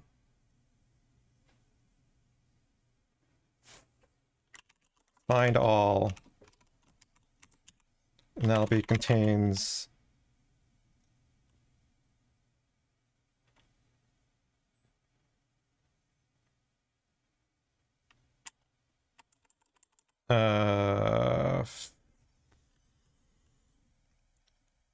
I don't know. Do I want find all?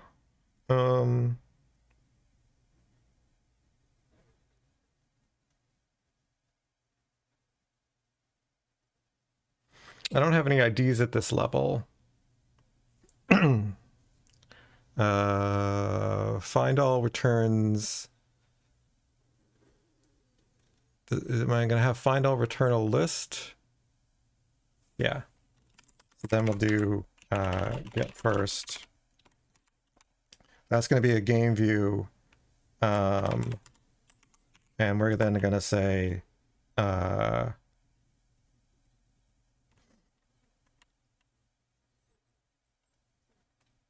name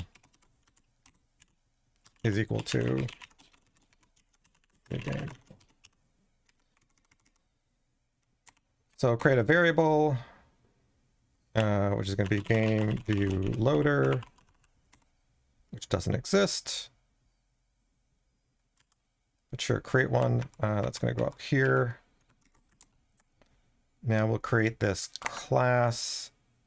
Actually, it's not a class. Well, we'll make it a class for now, and then we'll extract an interface later.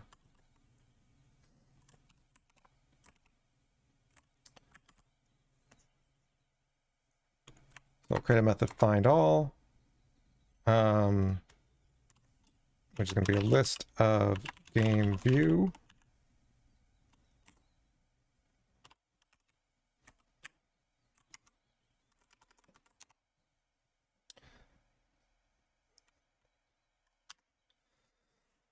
When I extract the interface, it'll be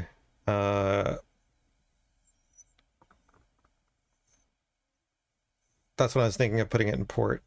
But I guess I could put it in port now.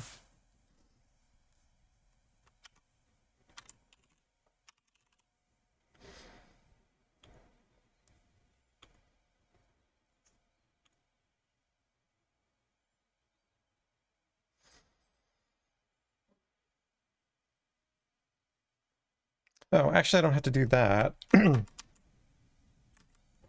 fact, I don't even have to do that. I can actually say contains exactly new game view of yeah. Hey, thanks, Cody. Except I think you've got it reversed. You were so close. Handle comes second. There we go. All right, so this will most certainly fail because game creator has no reference to game view loader. I mean, I can run it, but we know it's going to fail because it's going to return null anyway. We can return empty lists. That doesn't matter. It'll still fail because it's empty. When it should create lovely catfish. Lovely catfish. So now we need game creator has to have access to the game loader. Hey,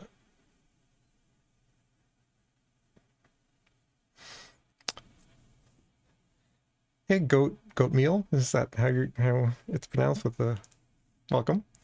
So let's pass in a game view loader. Except I think we want to do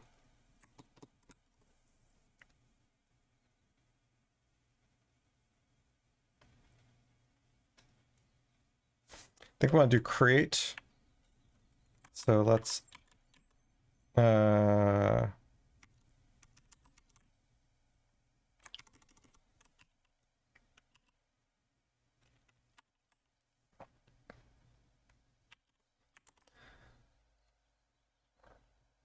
replace constructor with factory method. Let's replace constructor with that's interesting. So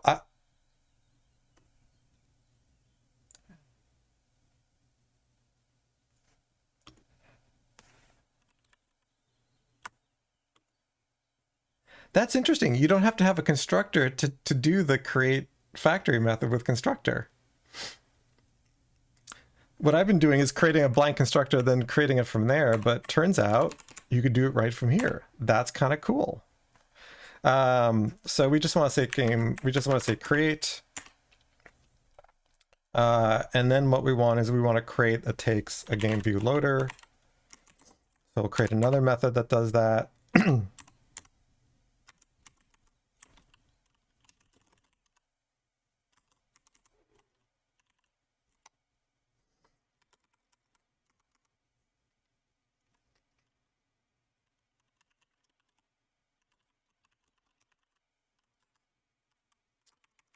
And then we'll go and add that as a constructor parameter.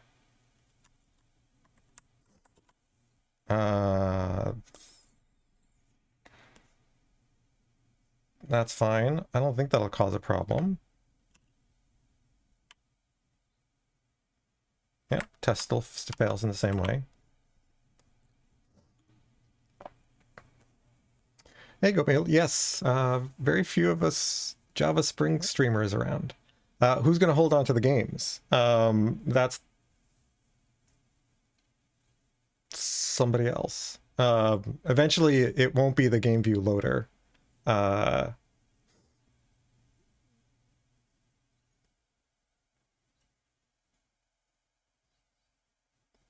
All right, live coding with Shelf. Thanks for stopping by. Have a great rest of your day.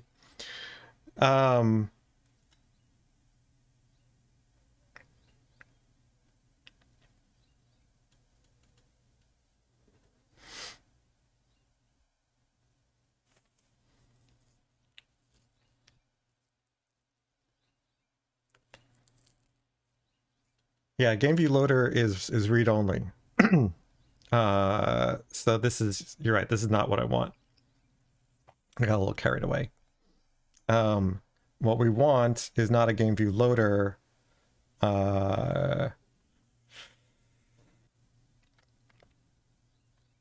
What's the other thing we want? We want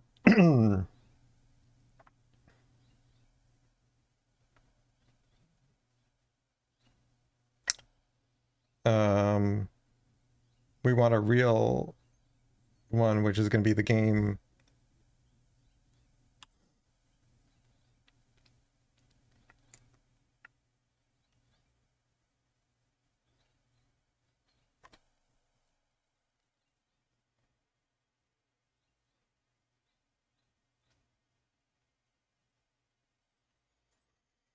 Game store.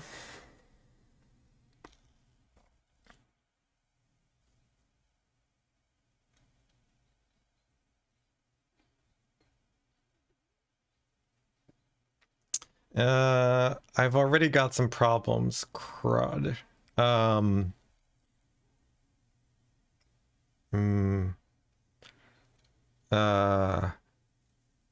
So I intended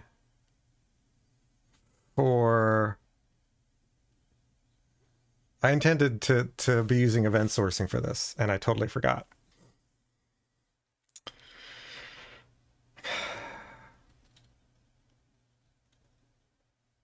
Totally forgot. Darn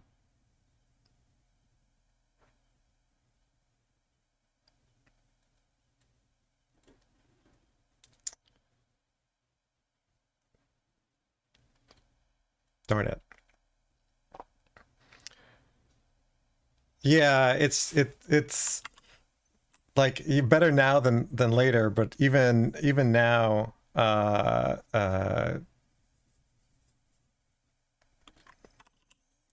game has some state, and I haven't been event sourcing it.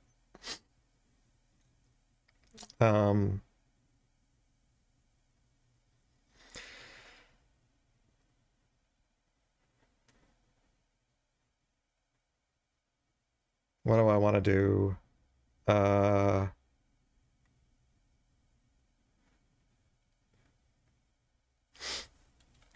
Yes, hexagonal, Spring, Java. What more could you want?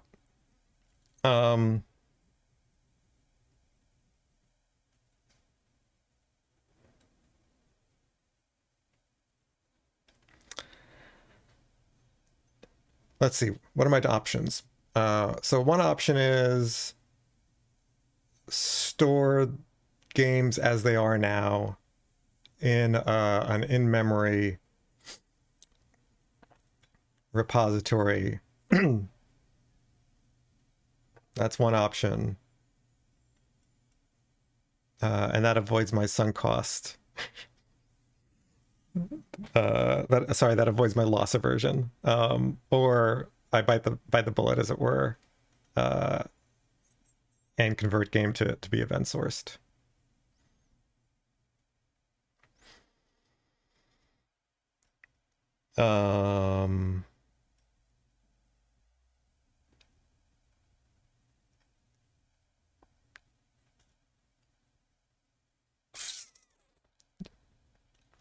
don't know if the events would help me create the game views. I think it would actually make it harder.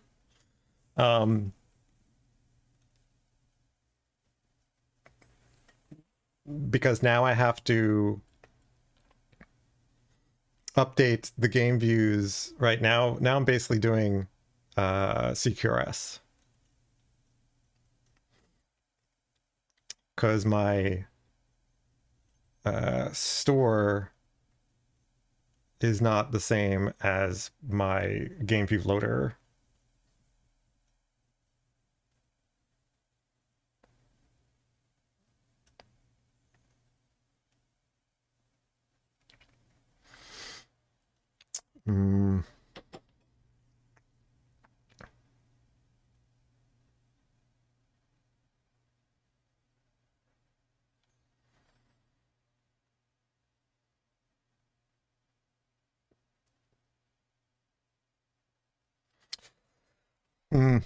So,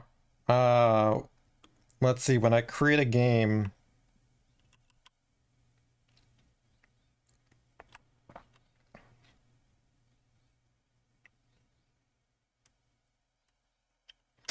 in fact, this is Java 22, not just Java 21.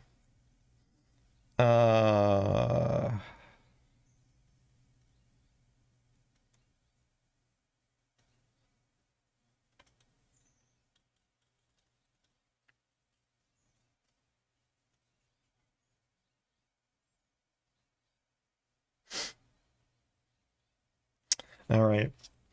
I got to do it sooner or later. And as much as I want to get more, get to a walking skeleton with the UI, I think the more I delay this, the more I'm going to have to rework. All right, so we're going to have to disable this test.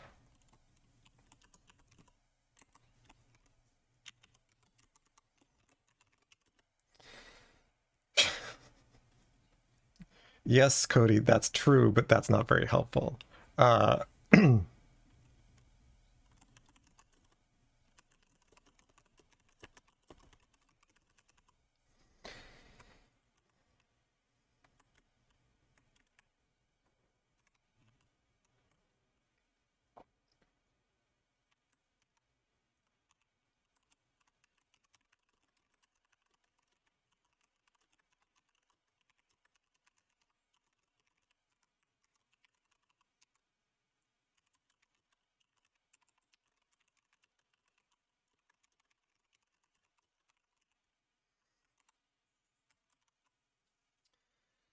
All right.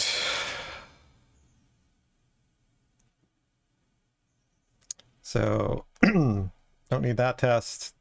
I might need that test. Won't need that test. Won't need that. Jira. This is actually still open.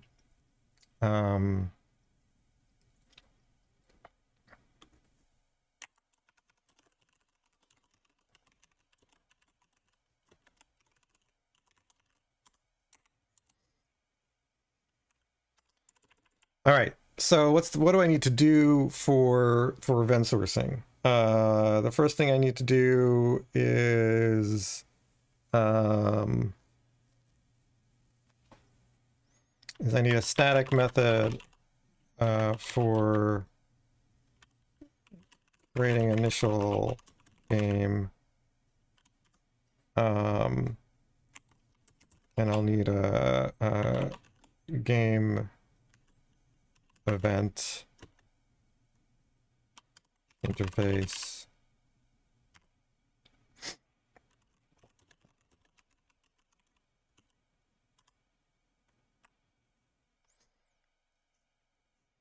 Why is that wrapping here?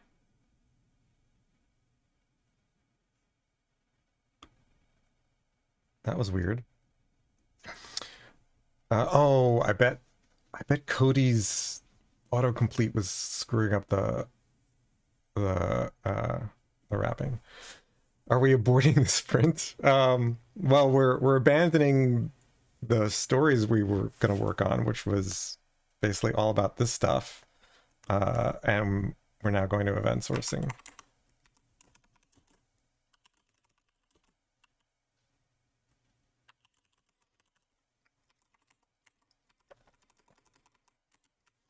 So we're no longer here.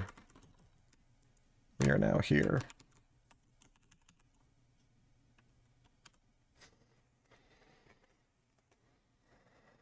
Okay.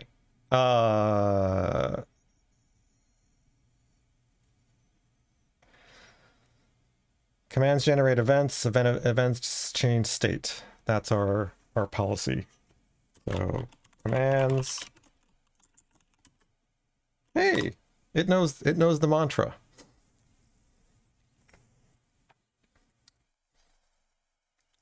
So commands generate events. What's the first command? The first command is create a game with a name.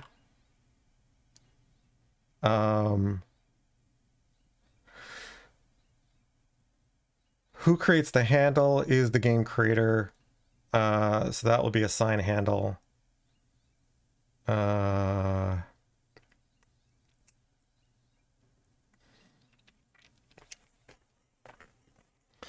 Yeah, and so I was actually about to refer to Blackjack.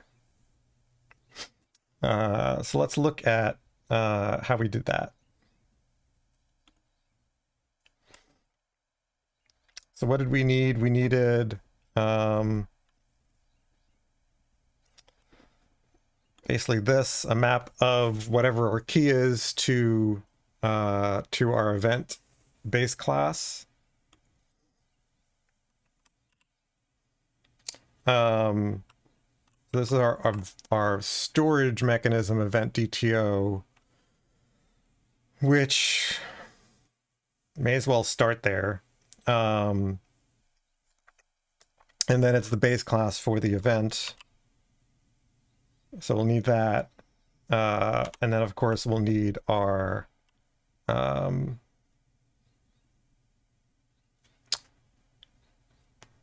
what is it? Our event sourced aggregate. This thing. So this thing I can pretty much repurpose. Hold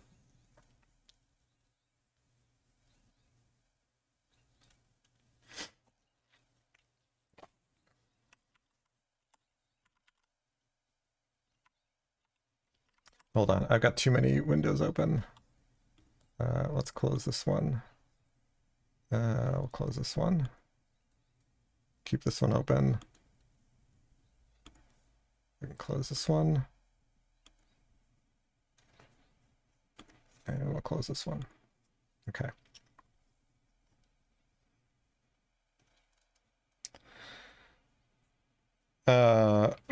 So I need an event sourced aggregate.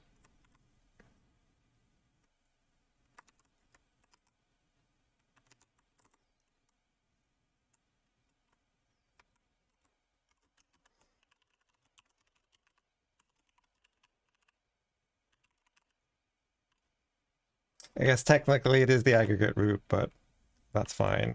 Generified by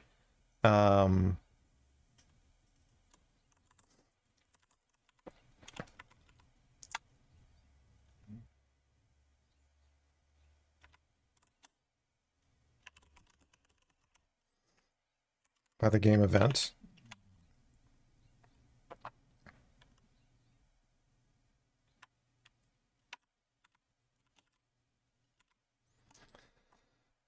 So let's see. So what did our tests look like? So this is all about loading events, having events, remembering events, stuff like that. But I want to start a little bit more at the player account.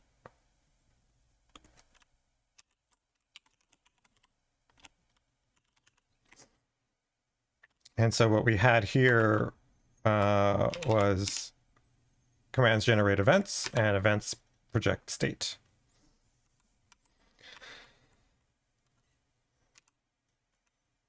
So it's basically a test like this. We create the thing with its initial whatever, and what we get out of the fresh events is that event. So it's going to be something like that. So let's copy that.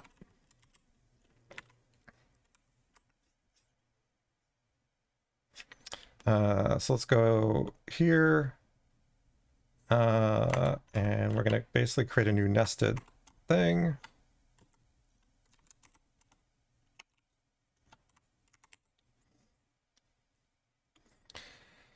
So this isn't going to be player account. This is just going to be game.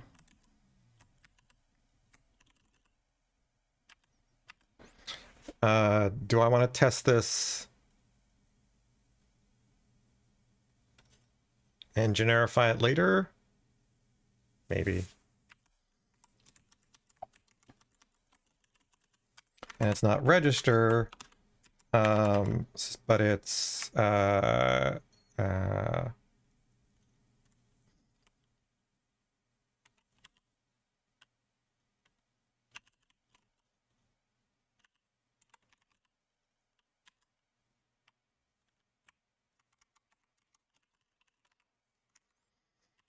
I want to say create with a name.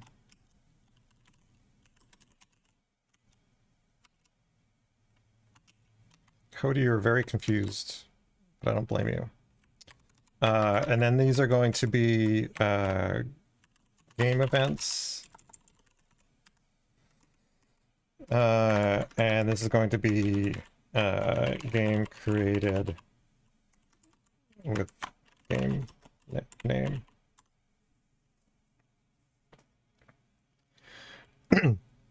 Xproof, how to decide if a value object is worth creating or not. Can't you go overboard with value objects? I don't think I've seen code bases that go overboard with value objects. That's one of those things where I generally see too few value objects instead of too many. So I generally create value objects if they're meaningful at all. Especially if they have any kind of constraints and certainly if they have any kind of behavior. Yeah, I've generally I think only have regretted not creating the value object sooner. All right, so let's go create some of these. Is this going to be a class? No, this is going to be an interface.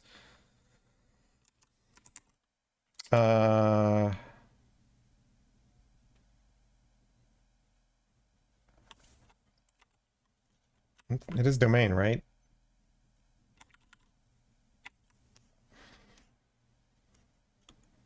Yeah.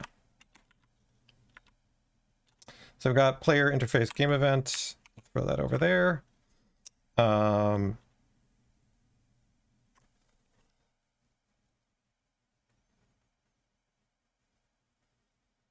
So one of the things I wanted to pull in was J molecules for some of the domain-driven design tactile pattern annotations, as well as the aggregate and entity ID types.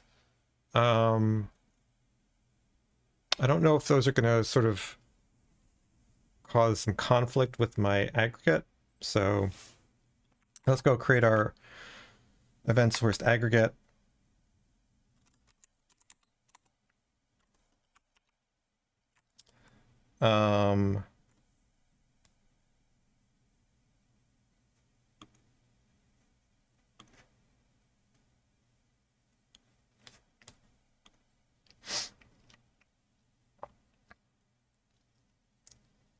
And we're going to need at least one game event implementation.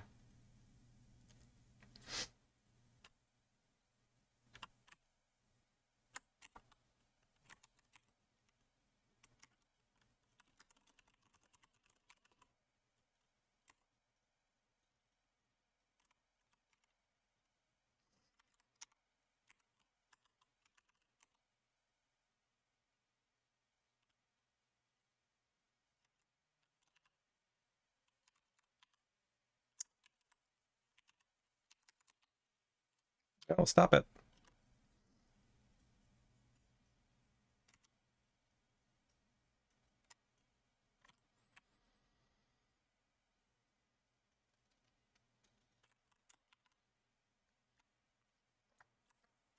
So did we make these final? Oh, we made these records. That makes more sense.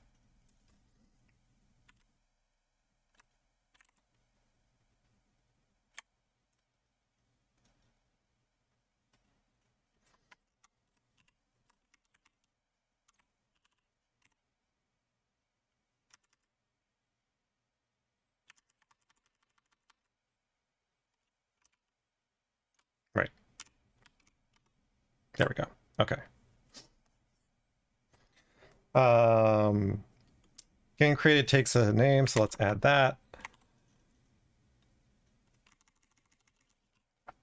What'd you call it? Sure, that's fine.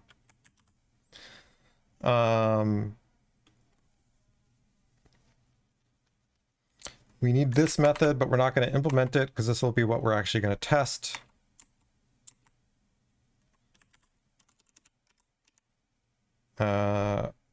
Ooh. That's interesting. That changed color.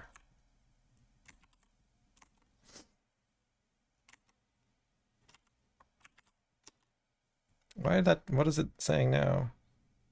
Oh, okay, yeah.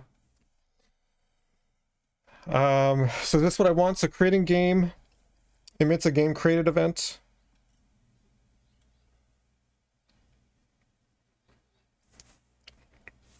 And then what we'll do is we'll switch over to where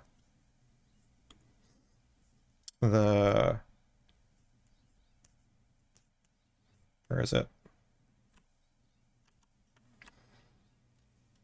Now it's the event sourced aggregate test. I want this one. The events project state, so it'll be something like that.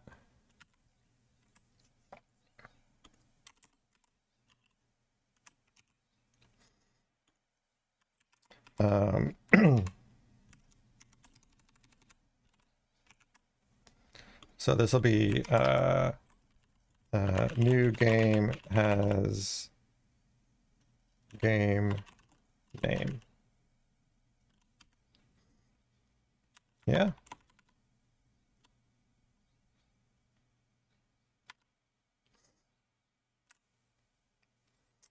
All right, Astrid, have a good night. It's getting late over there in UTC plus land. All right, so this test will certainly fail because we don't do none of this stuff. We don't even store fresh events. So we're going to get basically a null pointer exception. Yep. So game is null, so let's at least do that.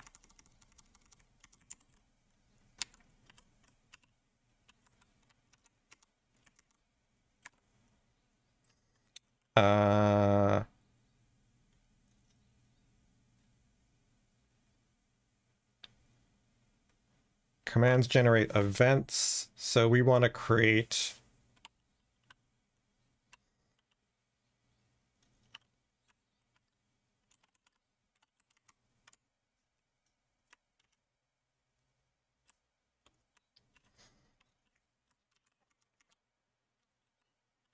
so we basically create the thing and call a method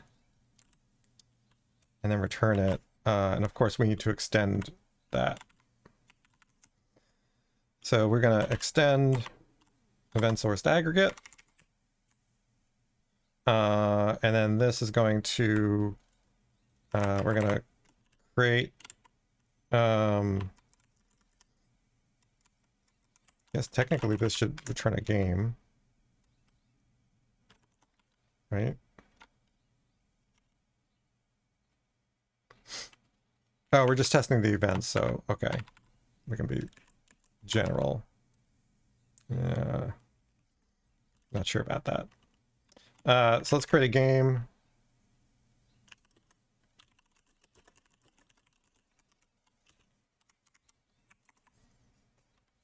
create an empty constructor.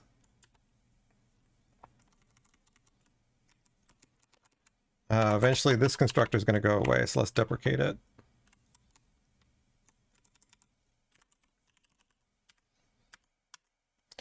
So now we're going to get a different failure.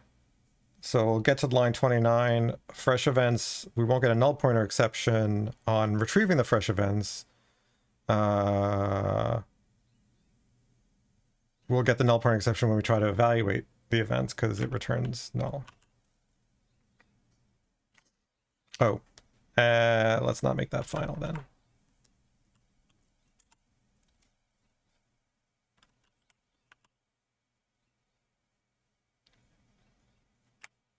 Right. So now events is null. So let's go fix that.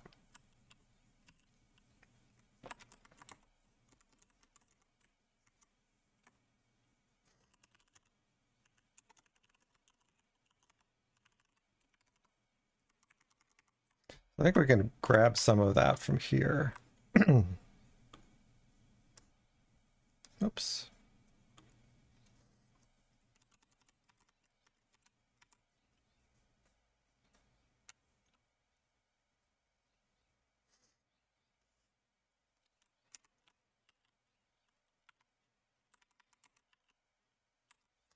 And this will be game event.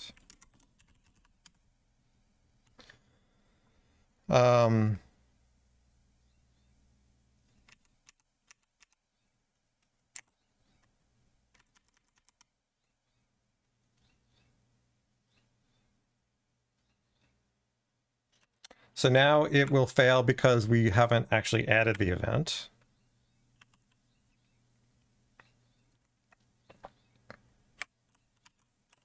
So let's go ahead and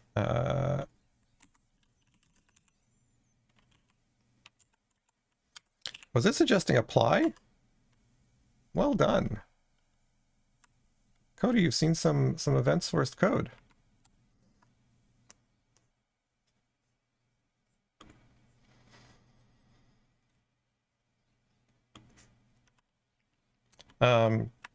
Except you put it in the wrong place because we don't apply here. We create the event.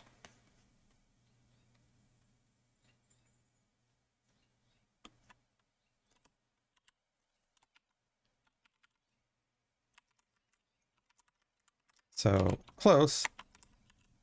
Oops. So we want the event.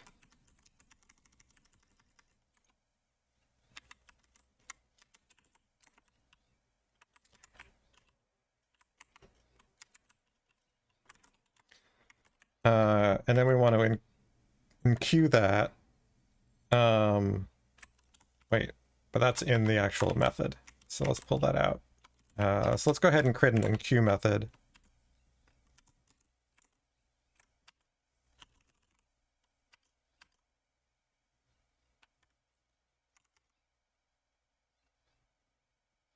Oh, we're in a static. What are we doing? That's why we can't do this here.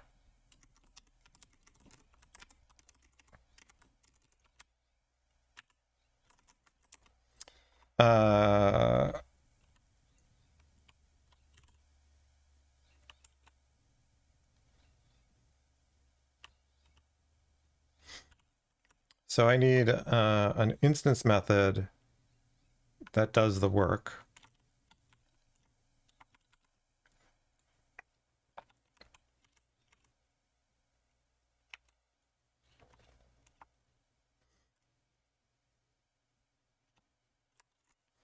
And the enqueue is in our base class. Okay, so we'll do that.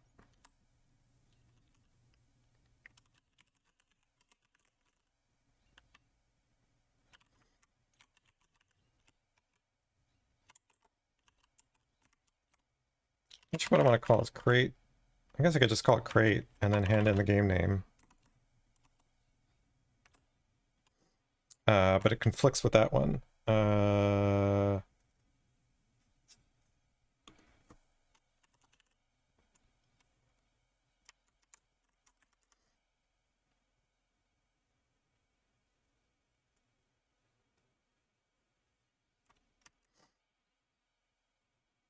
Yeah, it's not create.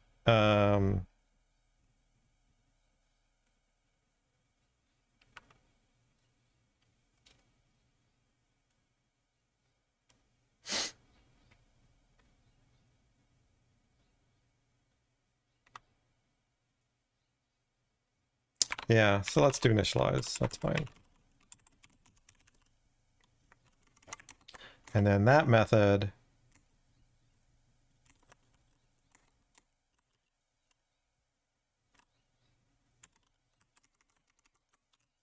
does that. And so in Q, will be created. So create the event, and then we can queue it.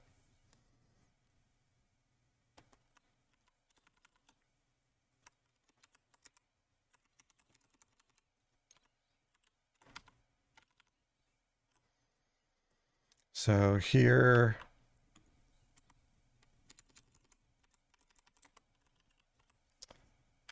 this is game event. And we want to create a method, but the apply is going to be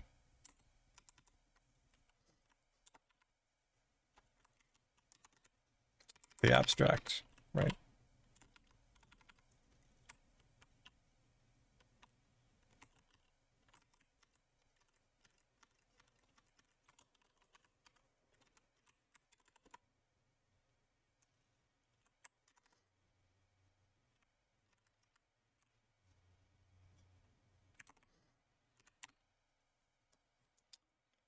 All right. Let's go ahead and implement that, but we're going to do nothing because that will be test driven by events project state. Gonna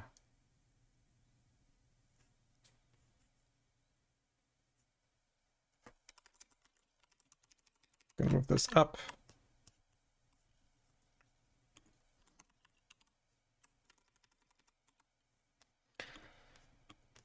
All right, so this is create new. Actually, it should just be create. That's redundant. Create. So create it with a name. The event we expect is that we'll create the event game created, right?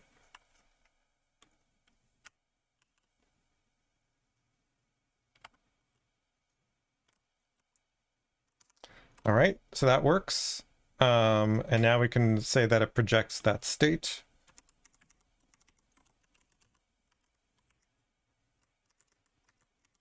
The event is game created.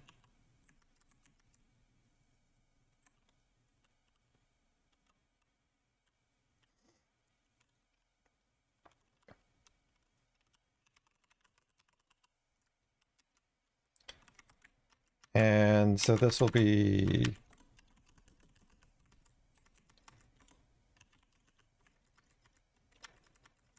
we're not going to have IDs just yet. We're just going to have events. And that should result then in the game name being equal to JitterTed. Okay, that's what we want. We don't currently have a reconstitute. That's fine. We'll create one.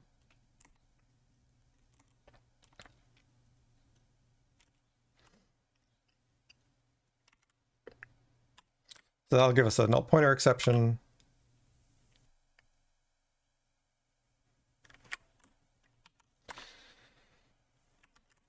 Could just return a new game. And that will just mean the name is not correct.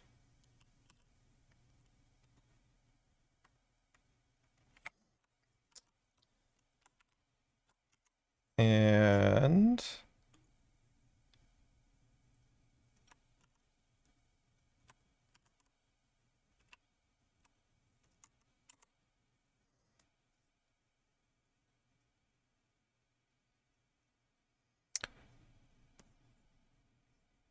that will basically hand it off to here.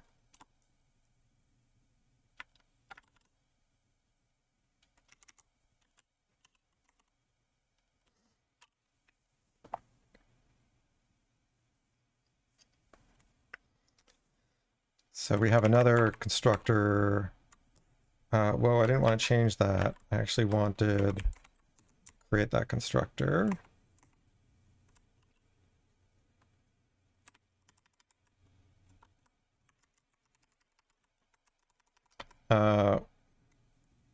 We don't need to call super yet.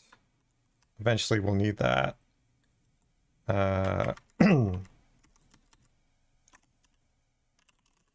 Now we apply them. I feel like I'm writing a lot more code for this test than perhaps is needed. But I think I'm okay with that because I'm copying, sort of adopting code that works. Did we ever fix the don't call abstract methods from the constructor? No, I don't think we did.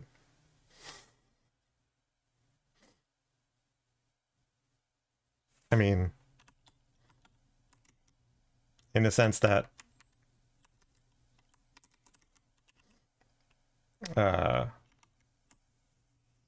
we're doing it here in the concrete class.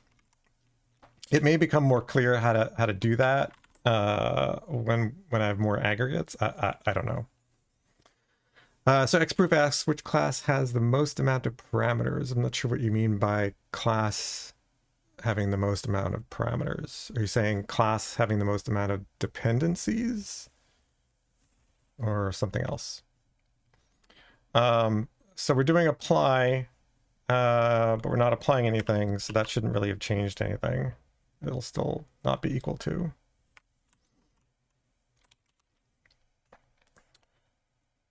So now we get to actually apply the event,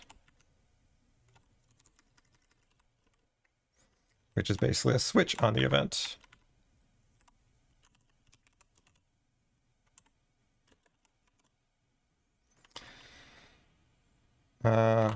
That's interesting. It's like, let me make the player joined event for you. That's nice. Sure. We don't have these things yet. But right idea. The handle, though, we don't create here. Who assigns the handle? That is the game creator that assigns the handle.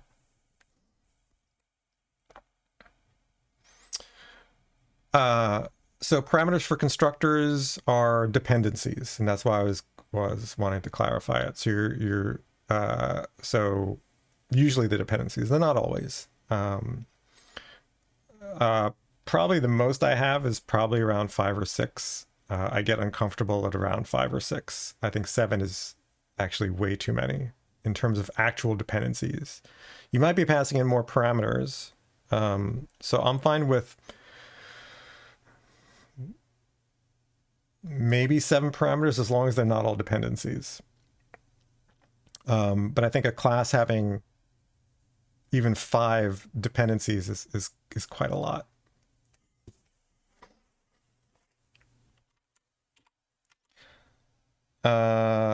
Oh, and we can get rid of that. There we go. What's it complaining about?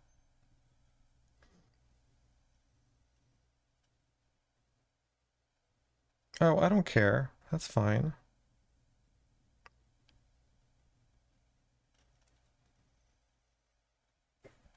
So I think this will now succeed.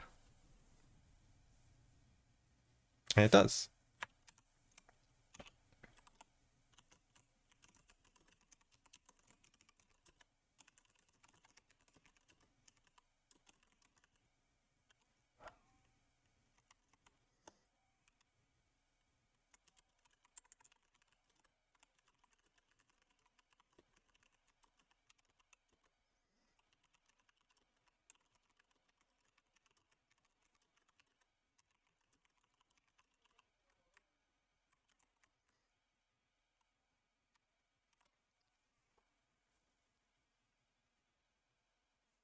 That's correct. And generally, in your domain, I don't consider parameters to constructors, generally they're almost are never dependencies, right? So inside the domain, it's all pretty much value objects. So that's a good point, right? Like, even though this constructor goes away, these are all value objects. So inside my domain, I would expect constructors to either be value objects or other entities in that graph of objects, that aggregate. I would never, and I explicitly would not want any kind of dependency, because the domain objects, by definition, cannot be dependent on anything outside the domain. And so therefore you may be, there might be some cases where you might rely on something, but I'd be really suspicious of that. So my general rule is domain objects don't have dependencies. Only adapters and use case application layer have dependencies. And specific adapters, then I try to limit it to like 5. HTMX developer, no, this is not a MAGA hat. It is a TDD hat. Change behavior.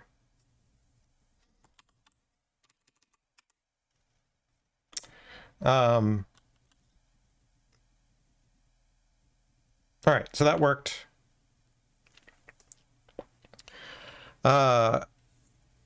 Xproof asks, does domain objects represent real world thing? It represents a model of the real world, but it doesn't necessarily relate to a physical thing, which is where some folks get confused. I know I used to. But it, your domain is literally a model of the world that you're trying to, the small part of your world, the subdomain you're trying to model in your code. Hence domain-driven design, right? What is the domain that you're in is a model of the world that exists. All right, so we've got creating game amidst game created event. The next one we want is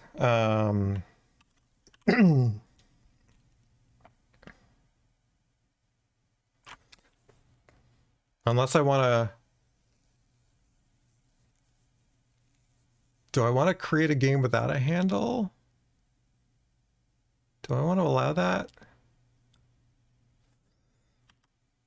What does game creator do?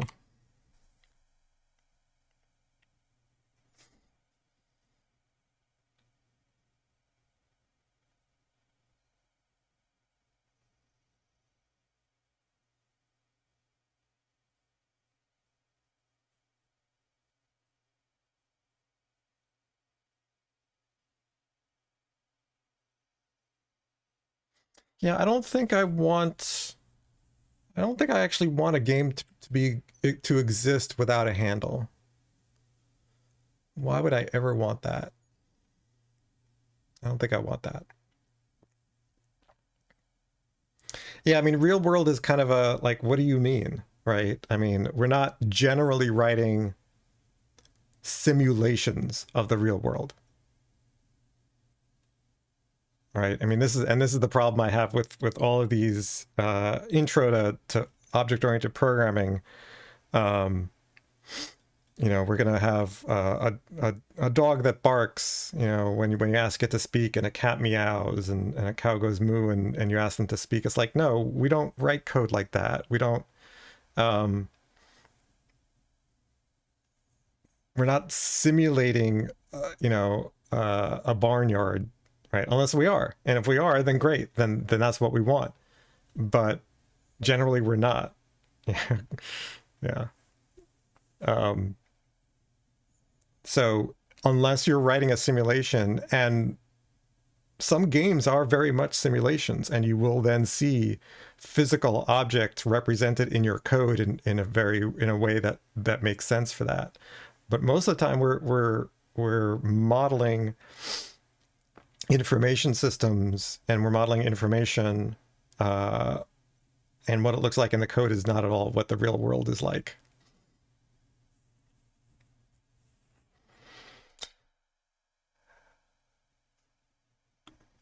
Yeah, I was definitely gonna replace this new game with a new constructor, but I was wondering, do I want the handle to be there too? And I think I do.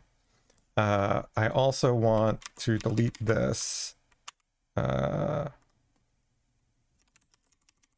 get rid of this and get rid of this for now. Who's calling this? I don't think that's right. Get rid of that. Okay. We should still be passing, right?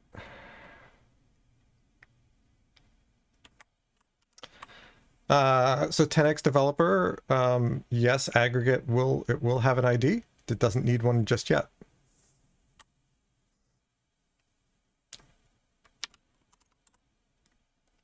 Since we don't have any persistence, I don't need my IDs yet. So let's switch this over.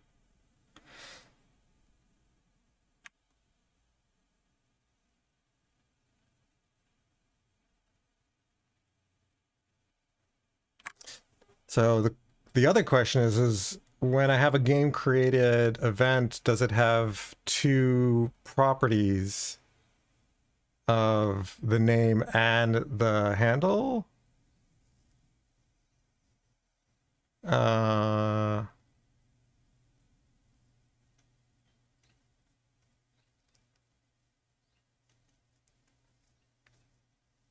Sure, why not?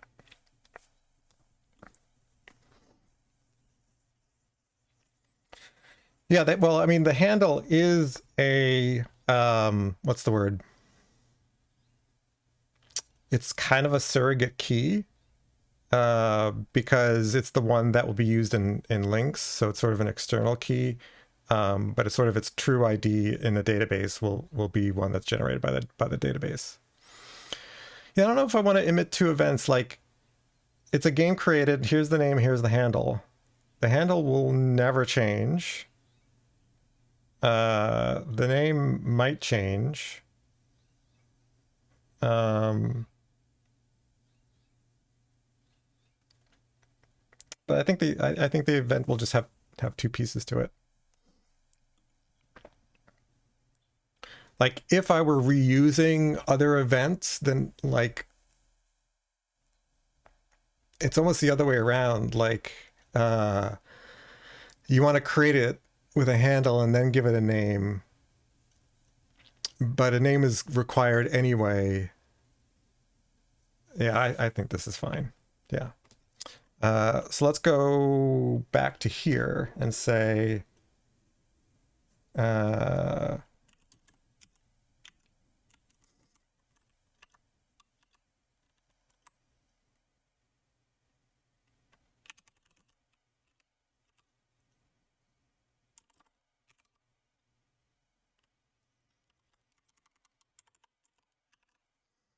there we go. And then we expect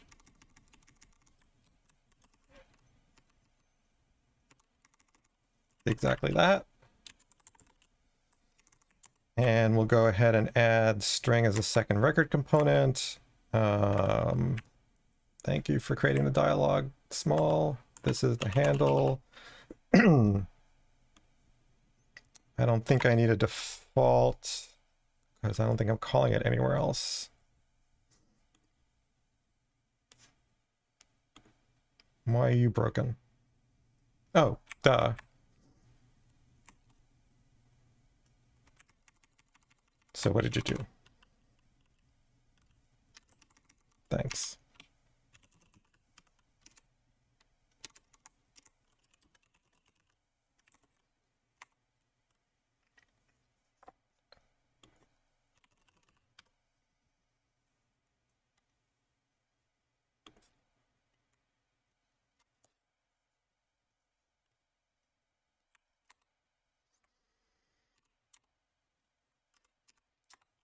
And this dot handle equals handle.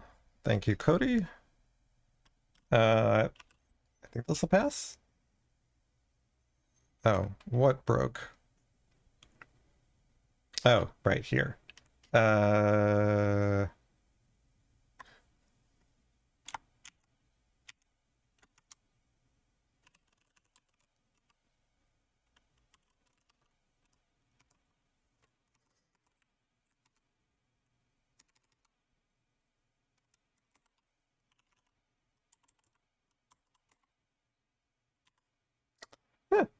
Yeah, that was helpful. All right. Look at that. All passed. All right.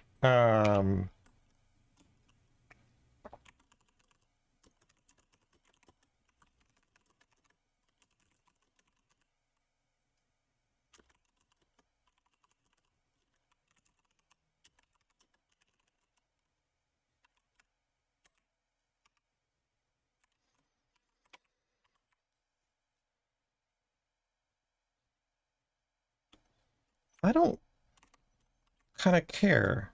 I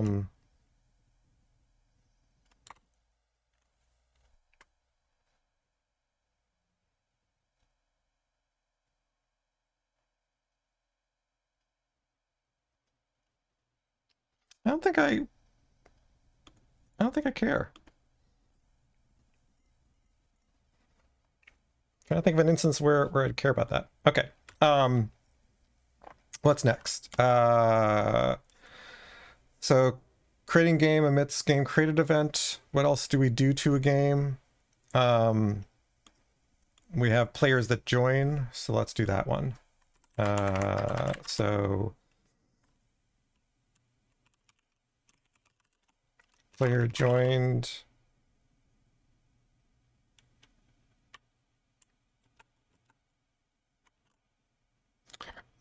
Player join. Player.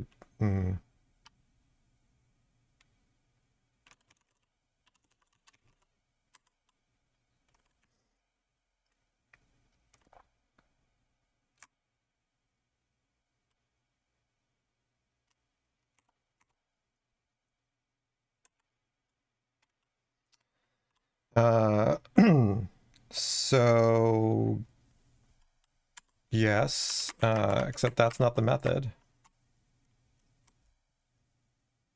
That is the method. What? Oh, because it's an event sourced aggregate. Now, why did I...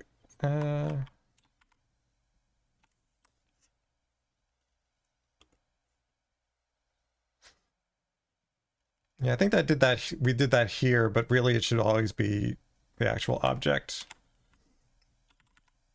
So this should just be game. Oh, nice. Clearly we made a mistake here.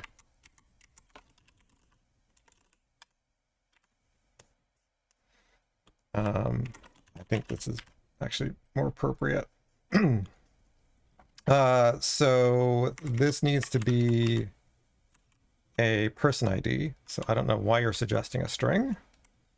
I don't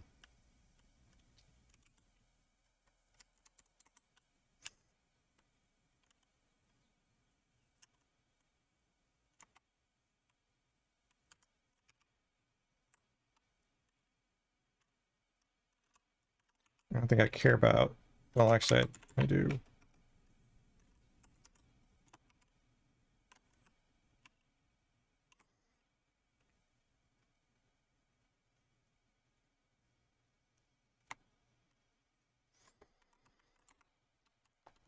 So I actually don't care about the player in this context. All I care about,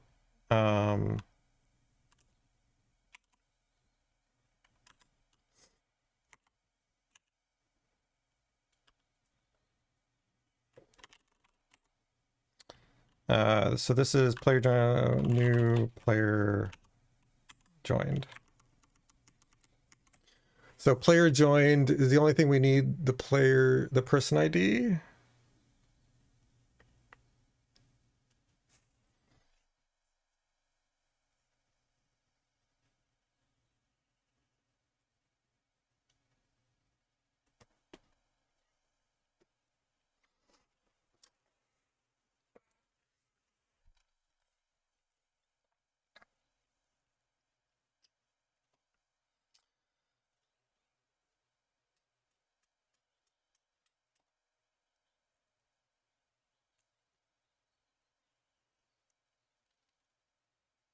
Oh, right. I want to reconstitute. Yes. Thank you.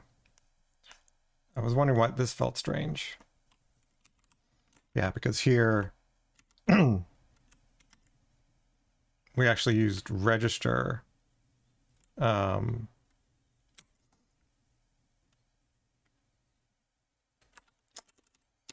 then we were tracking sort of stuff we didn't need to track. Yeah. So we'll do game reconstitute.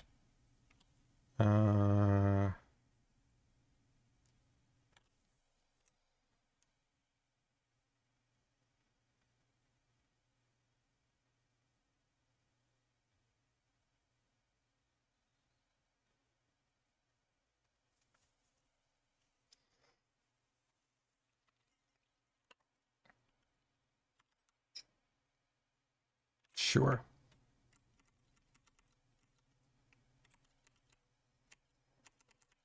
All right, so let's create the player joined. And that's going to be a record. And that goes in the domain, but not in test. It goes in main. Implements game event. That was very handy. I think that's all I need.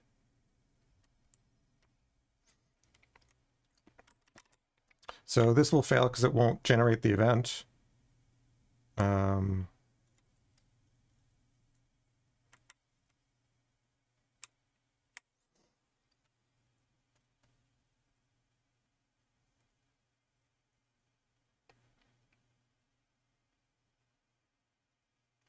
In a sense, what I want here is sort of create a fresh object.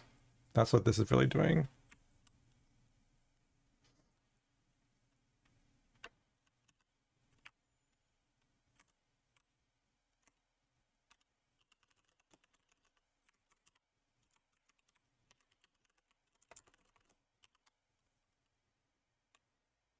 Yeah, sure, you can make it static.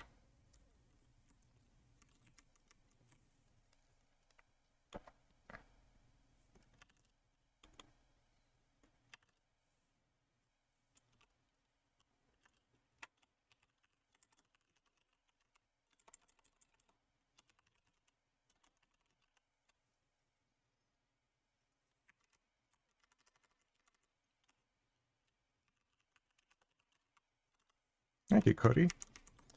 So we generate the event.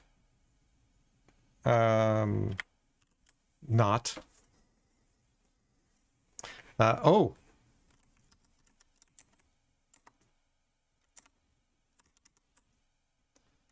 I don't like that. How about do that, and that does nothing. Okay.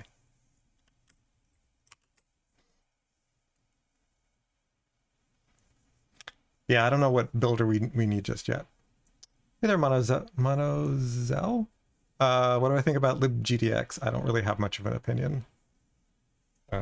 Even though I'm creating a game, it's not an action game, so I'm not using. It's not a desktop game, so it's not using libgdx. I've heard good things about it, but I have no strong opinion on it. All right. So now we need to modify join. So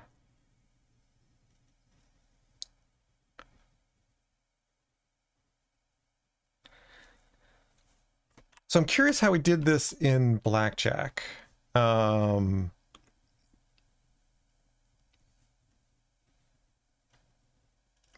we did it correctly. Because I was just reading some stuff about events, and like, you always generate the event. When you apply it, that's actually when you should check if you should do it. We don't actually.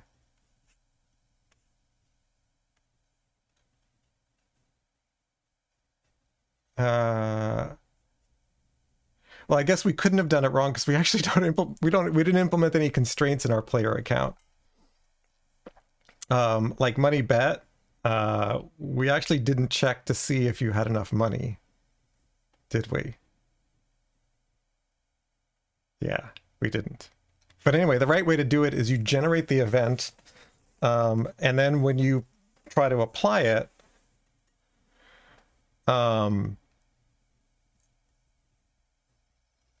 now that's from a general event standpoint. From a event sourcing standpoint, though,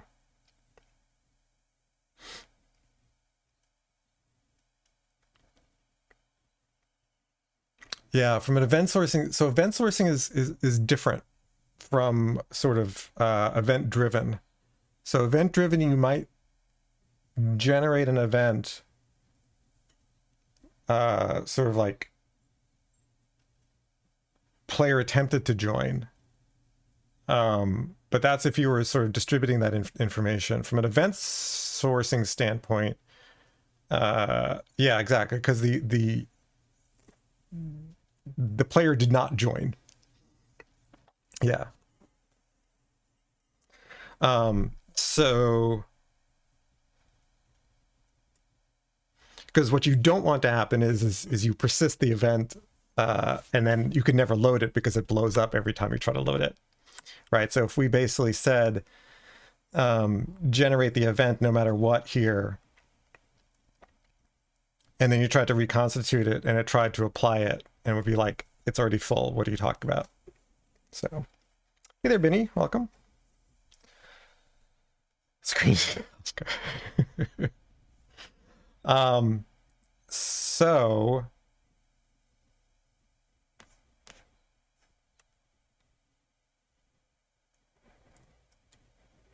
we kind of don't have a test for that.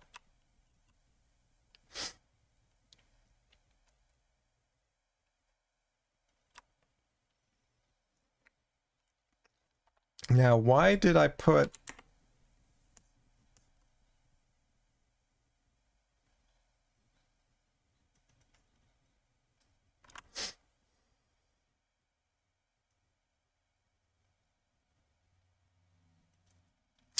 because these were testing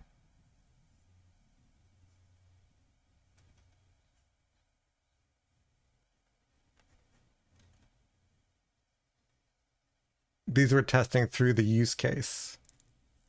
These might break.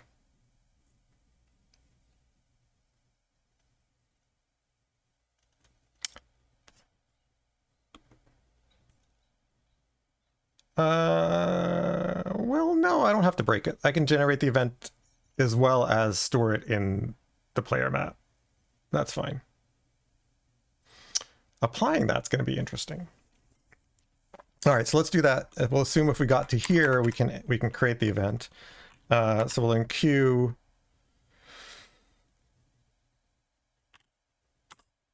Sure.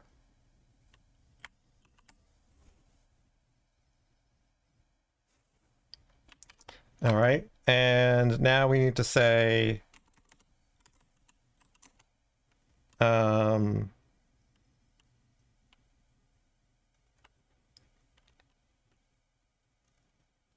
do I want to phrase this?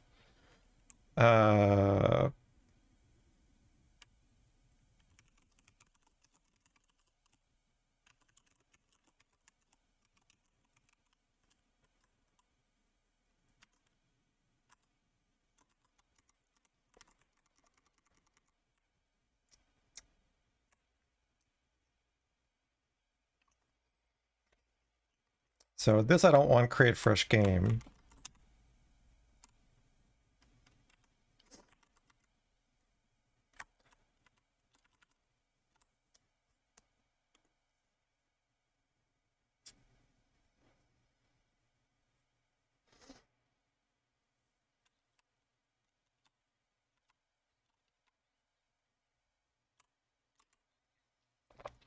So here what I want is a list of game events.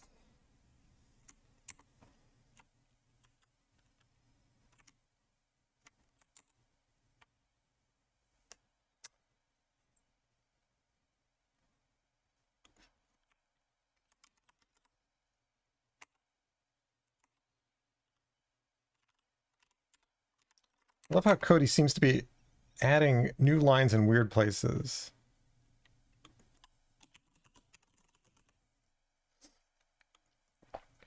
So now what we want to assert is if everything's reconstituted correctly, we should be able to say that players contains exactly, I don't think this is right, because it needs a person ID. It needs a player ID. Where do I get the player ID from? Do I care about the player ID?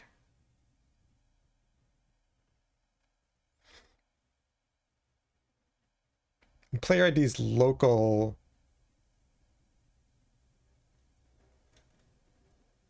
What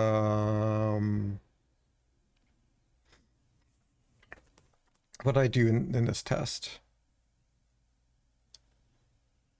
Yeah, all I cared about was they were not null.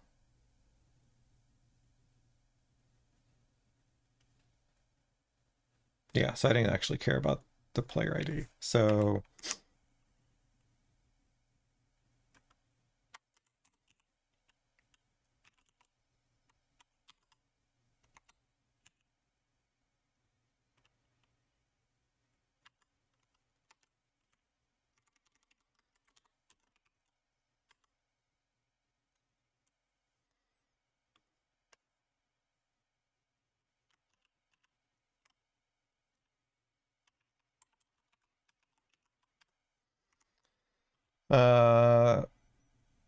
so we're saying if this is reconstituted correctly, this is what we want. Which will fail because we're not reconstituting it correctly. It won't have any players. Yep. Xproof, do I have any opinions on not null and nullable annotations? Yeah, I think they're useful. To be honest, I'm kind of hoping that the push for consolidating and sort of standardizing those, because there's like 5 different variations of them. So there's the I think is it JSpecify?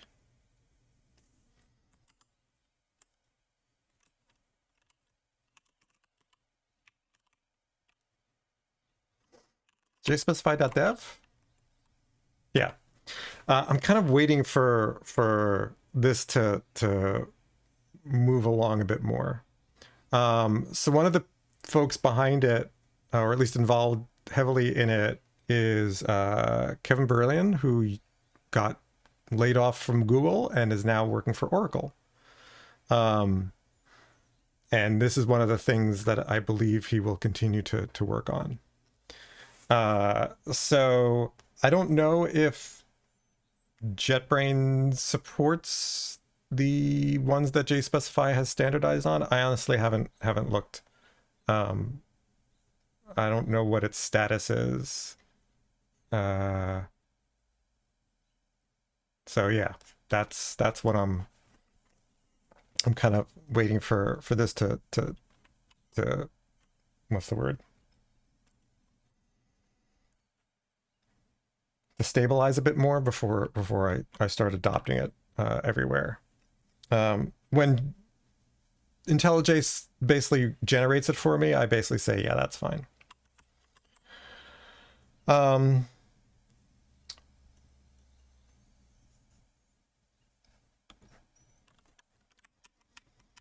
This is irrelevant. So in fact, the whole thing is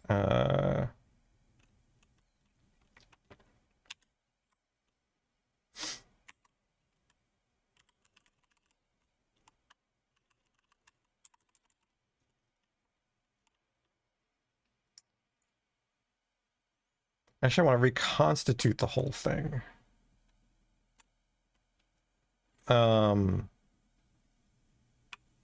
Yeah, I saw your question. Sorry. I want to get something out of my head first. What do I really want here?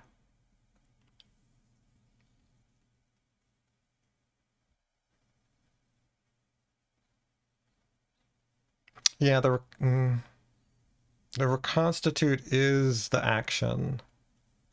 So I think I want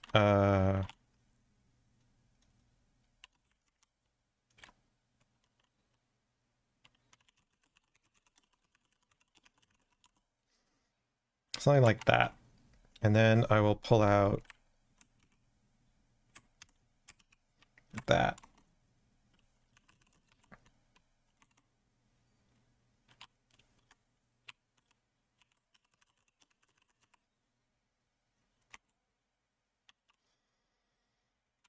And I still don't understand why IntelliJ doesn't inline that. Okay.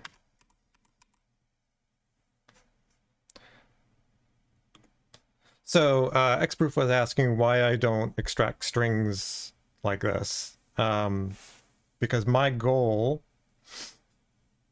is if you saw this test completely isolated on its own with no other information, it should be completely understandable why you're asserting what you're asserting.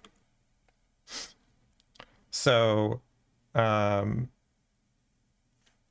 this test in particular, if you just looked at this test, what's the point of extracting a string like this? I want to basically see that, oh, this comes from here, and this comes from here. And I misspelled handle.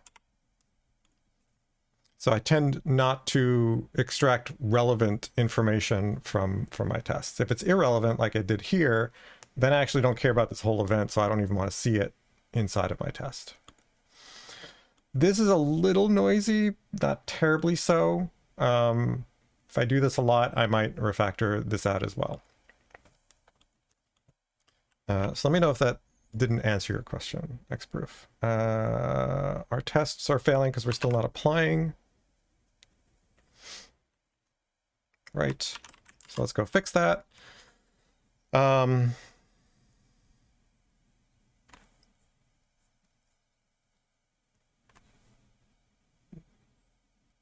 think applying is basically the compute if absent.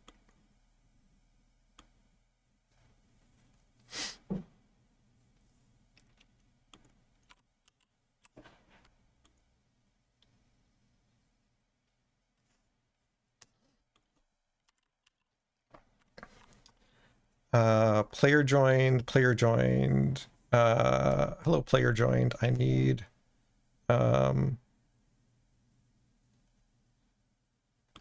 actually need, I don't care about the event itself. I care about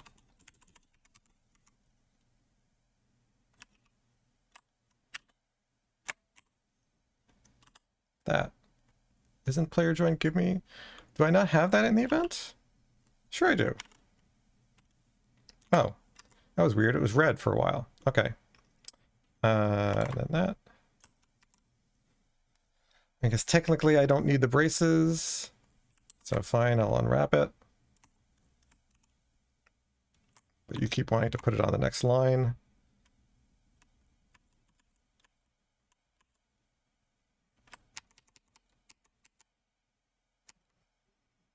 Am I missing a brace? Oh, it's all the way over there. Okay. I'm going to keep you brace because you keep the formatting in line.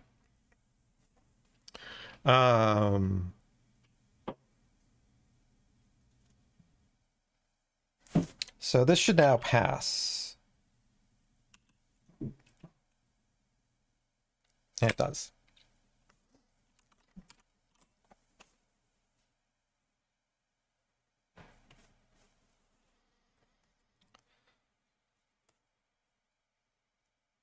Yeah, so if there were more complex pieces, I might create variables, but I tend, but if I don't have to, then I don't. But you'll see sometimes like I'll have, you know, first player and second player like I do in this test.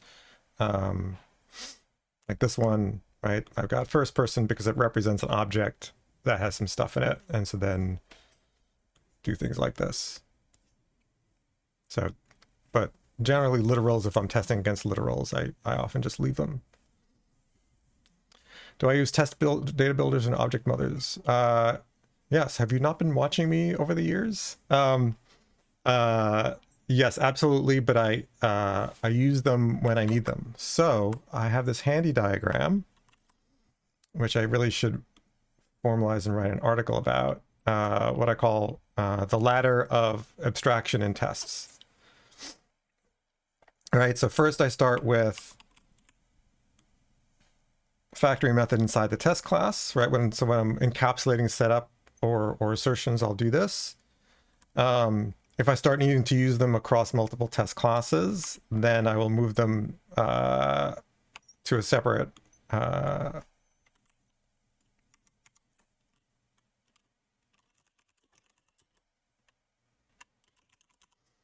their own class. And then if there's lots of variations, then I'll move to a test data builder. Yep.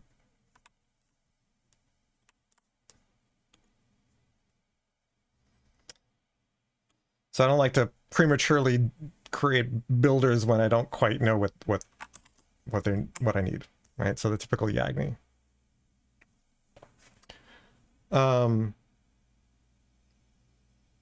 Yeah, certainly factory methods will have some kind of defaults, because the idea is, I mean, right here, there's a factory method. The default is that there's already a new game created event in there.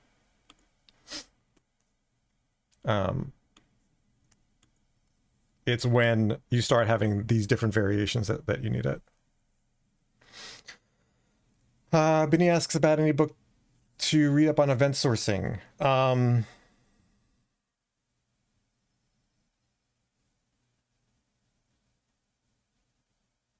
That's a good question.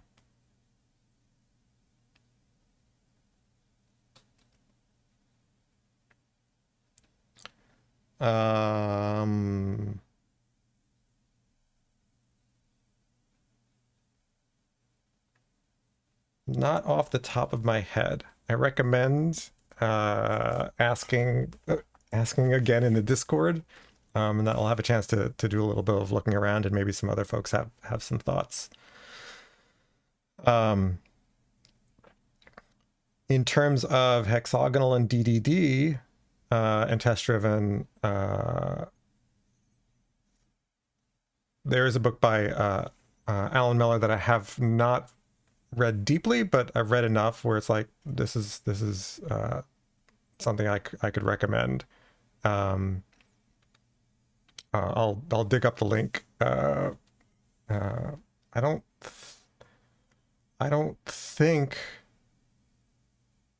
think he uses event sourcing. I'm like 90% sure. So offhand, I don't think I know any book that does all of those. If I ever write a book, it will, but that's not, I've got too many other things going on, so that's not in the near future. All right, let's commit. But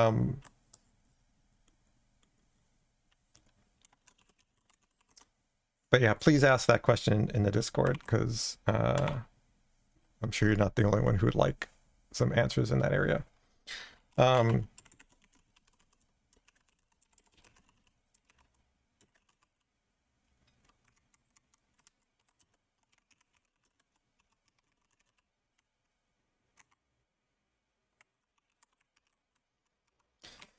All right, so what next? Is that all I need? That's all the state I currently handle. So now we need to go and replace anybody who's using this, which is game creator, right? So now we can go back to that, and we can say instead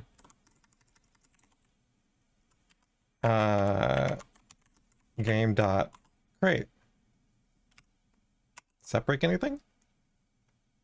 Nope. And who else is using it? This test. Let's be able to replace that one as well.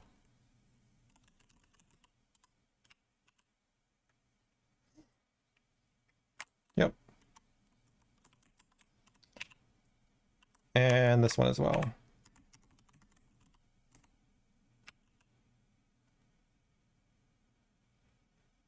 Yep. And so now I think we can delete this. Yep. All right.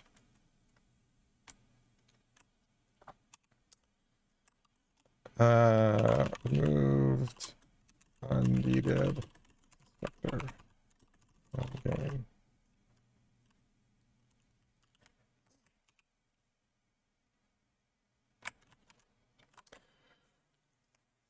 Is this on my GitHub? Yes. It is. And it is under, where is it?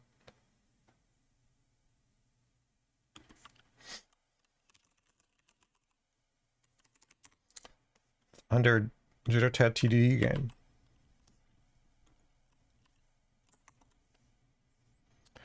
I will point you to the license, which is not an open source license. It is a fair source license.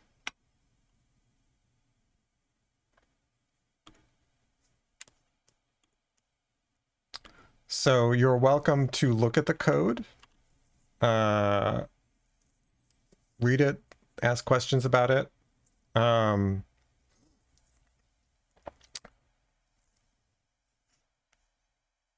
But there are limitations. So just want to point that out, that almost every other repository I have is open source under either an Apache or an MIT license. This one is not. And why? Because I will be charging for this game. So I don't want people to not pay. All right. What else do we want to do? We want to get rid of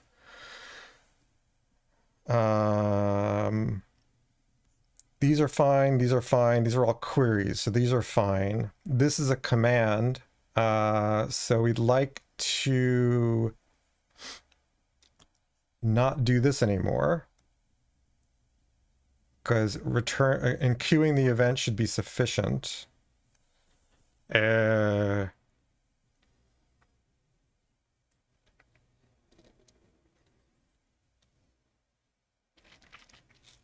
This also kind of violates command query separation.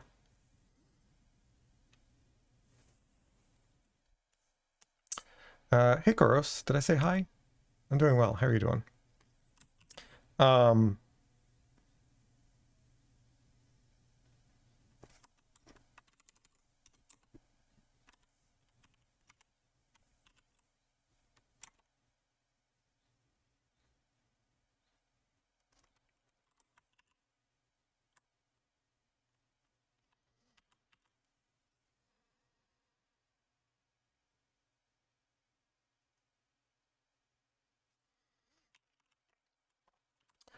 So CQS is not to be confused with CQRS.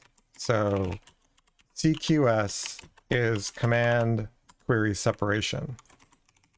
CQRS, which Cody already knows, is actually command query responsibility segregation. These are two very different things. They have the same common idea of commands change state, queries fetch state. And for CQRS, they are basically kind of two separate pipelines to modifying and retrieving information. So two separate, basically a read path and a write path. This is all about good object-oriented programming. Comes from, hey, Cody knows Bertrand Meyer. So Bertrand Meyer, in his book Object-Oriented Software Construction, which is available for free, by the way, this is one of his fundamental principles. So CQRS is one of my fundamentals for object-oriented programming. So what it basically means is that queries only query. They don't change state. So when you ask an object for information, it should not be changing any state, observable state. You can log all you want. That's not observable state. That's not changing the state of the object. You can create an audit trail. That's creating data somewhere, but is not changing the state of the object. So asking for name doesn't change anything. Asking for handle doesn't change anything. Asking for the list of players doesn't change anything. Asking this question, can a player join, doesn't change any state. This is a command. This changes state. It's actually a request to change state. It may not change the state. The fact that it returns player violates one of the principles of CQRS, which is commands should not return data. Now, there are exceptions to this rule. And so it depends on how strictly you want to follow it. So for example, if you have a stack and you do a pop, you would like to get the value that's on top of the stack, because otherwise, how do you get it? Often an alternative is you do a pop and then you say, what was the last value popped? But commands returning state are not following CQRS. In 99% of the cases, I have commands and queries, and they're separated. There's very few, other than stack, there's very few examples where that's required. Now, this only applies to domain objects. Use cases are different. Use case application layer services, those are different. Adapters are different. The reason why is often it also doesn't apply to creation methods. This returns a player because it actually creates a player. Right, we actually create a player right here. And so it's not great. I'm not crazy about it. But sometimes you need to do it.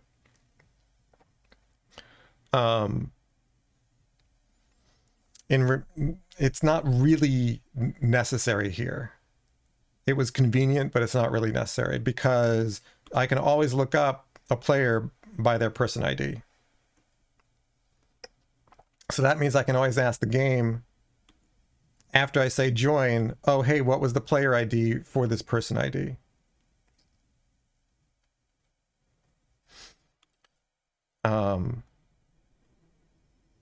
So it can sometimes mean that's a little bit more complicated. But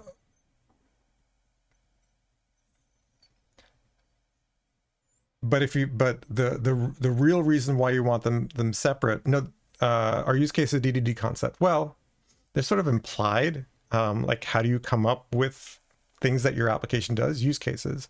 Alistair Cockburn just published. He hit the publish button on 2 books. One is his view, since he invented it, of hexagonal architecture. I have not read it yet. I've read pieces of it. And I think more importantly, at least for me, is a book on use cases. There is almost no reason for you not to buy those books. Because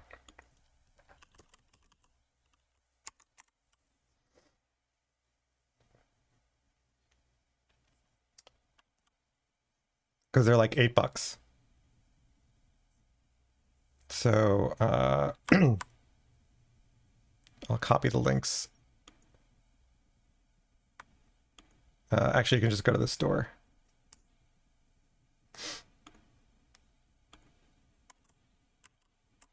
So unifying user stories, use cases, and story maps. Use cases certainly 100% precede domain-driven design.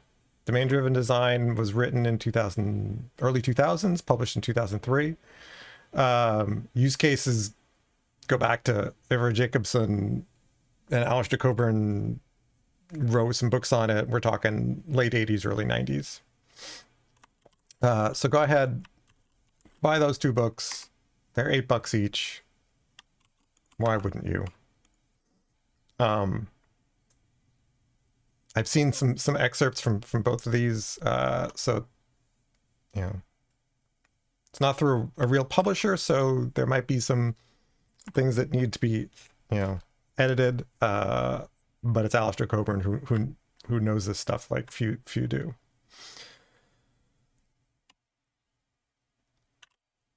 All right. So Kuro says, had an interesting discussion with some coworkers. Question was suited for a product that are data driven.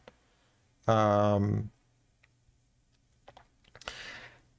way I look at it is there a domain? yeah, the mug is funny. So is there a domain? Is there, and the way I look at it, is there things that happen that causes other things to happen or information to change? There may be no business processes, and so if there's nothing, if you just collect and organize information, you don't do anything with it, in the sense of you don't make decisions based on it, right? Decision making is what behavior is. Then you might do some sort of lightweight, what are our models? Basically, what are our data models? But other than that, yeah, there's no domain. You know, this is usually referred to as an anemic domain, but it's only anemic if you actually have behavior that is just expressed elsewhere. So if you just collected data, so like a Grafana, like collecting metrics, if you're not doing anything with that information other than maybe displaying it in a nice graph, yeah, then hexagonal is not going to help you. Any of the sort of separation of concerns architectures are going to be not very useful. However, it is a slippery slope, because now if you want to start doing things like alerting, like, oh, if this metric goes over this in this way, now you've got logic and you want that to be testable, and now you better start having things more separate. But yeah, if you're just collecting from a bunch of different sources, consolidating it, transforming it into maybe some standard format, and then just displaying it or storing it, maybe handing it out to some machine learning that does the alerting for you, so you're not actually, your code isn't making those decisions, then yeah, then you don't need all the separation of layers. The stuff that's making decisions, though, that's a domain, that's behavior, and that I'd want some separation. So for me, it always, and how I ended up with hexagonal, or a hexagonal-like architecture, is basically one reason: testability. If you find that things are hard to test because, like, ugh, it's making a decision on X, but I can't control X from my test, you have a problem. And Mockito is not the answer. You need to provide that separation. If it's like, ugh, it's so hard to set this thing up, set up this test so I can get the thing into the state I want. If it's hard to get the setup done so you can get the thing into the state that you want so that you can assert on some outcome or output, you have a separation of concerns problem. It's like, oh, I can't do that because it's getting this information from here and I don't have control over that. It's always getting it directly from this thing. If you can't control it for your test, you have a separation of concerns problem. And hexagonal, clean, onion, whatever they are separation of concerns architectures. They separate things so that they're testable. If you look at hexagonal, I have to go read his book and see if Alistair remembers the reason he came up with it, which is testability is the primary concern of hexagonal architecture. That's why he wrote about it. And it, it bugs the heck out of me that people talk about it as about, oh, look, you can replace the database. It's like, no, I don't want to replace my database. That is not why I do this. I do this because it makes my code testable. I can substitute test doubles where I need them. I can use the real thing if I want, when I want to, but I don't have to.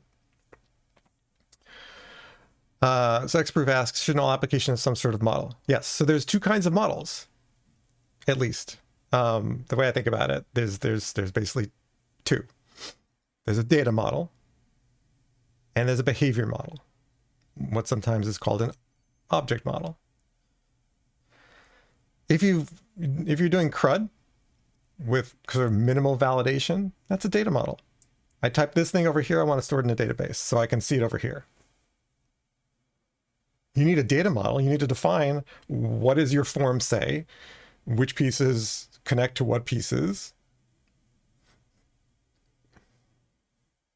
right? If you have a very simple order taking system, it's like you have a form. What would you like to order? I mean, I think about like in the old days, you'd go into a store and you'd fill out a form on paper. Well, if you want to automate that, you put it on a computer screen and you have an order form, and that gets saved in a database, and somebody goes looks at what's been added to the database today, so I can ship something out.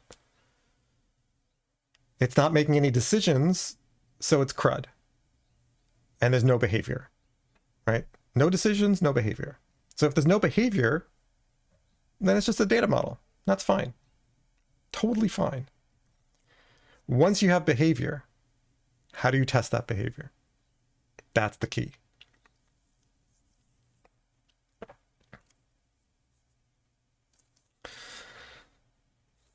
Yeah, so Kuros, that's what happens, right? You start out with, oh, we're just collecting and accumulating and transforming and aggregating data. And now, oh, look, now we're starting to make decisions. And so now you're talking really possibly about two different parts of the system, what you might call two different subdomains. There's one that's just processing, collecting, and aggregating data. And there's another that's then making decisions on that. And those are two separate things.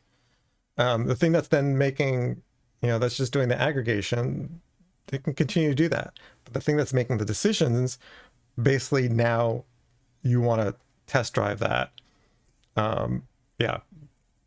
Invariably, behavior starts to infect your system. And like a virus, it will go everywhere if you don't keep things separated. And so if you're aware that when that starts happening, like the minute you add an if statement or a switch statement or any kind of decision making statement, and you think, how am I going to test this? And it's hard to test. That should start setting off alarm bells and triggering you to say, let's take a step back and see what's going on here, because something's happening. Some behavior is starting to grow. And if it's just like a simple thing, okay, we'll just add that. But once it's in there, once you have one if statement, one switch statement, you're going to have dozens and then hundreds. And then you're going to be in a real world of hurt if you're not then consciously aware that that's happening and saying, how are we going to now architect this part of the system that's making decisions? Always happens. Maybe not always, but like usually. You start with the CRUD, you start adding validation, you start saying, ugh, why are we having humans look at this and make a decision? The computer can do that. Boom, you now have behavior. Because that's what computers are for. They're supposed to make decisions that we can codify in if statements and switch statements. All right. Yeah, that's why I sort of have a,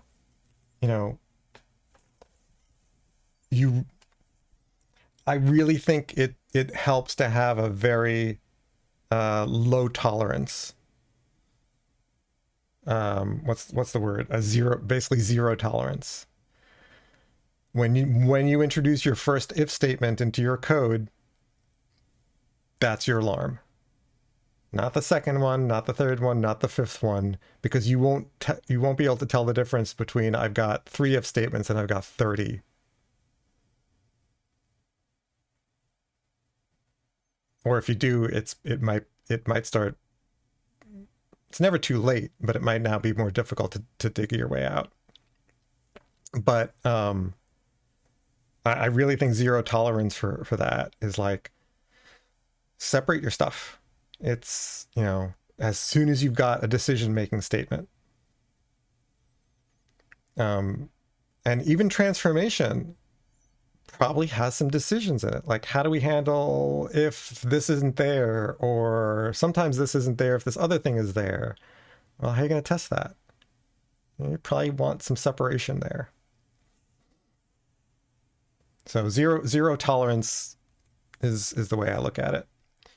And because of that, I end up then just starting out with, I'm just going to assume that you know, I'm going to have separation of concerns and just start there, because I know it's going to end there.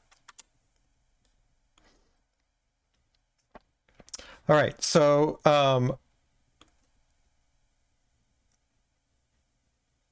I think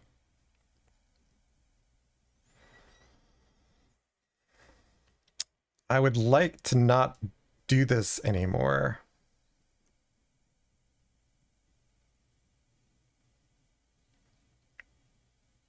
So that means we need a method. Oh, I don't know if I finished why CQS is why the rule of not returning information from a command is so important.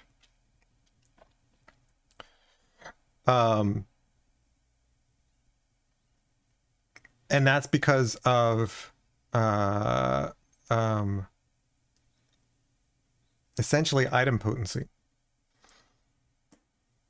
So, or it's very much related to that.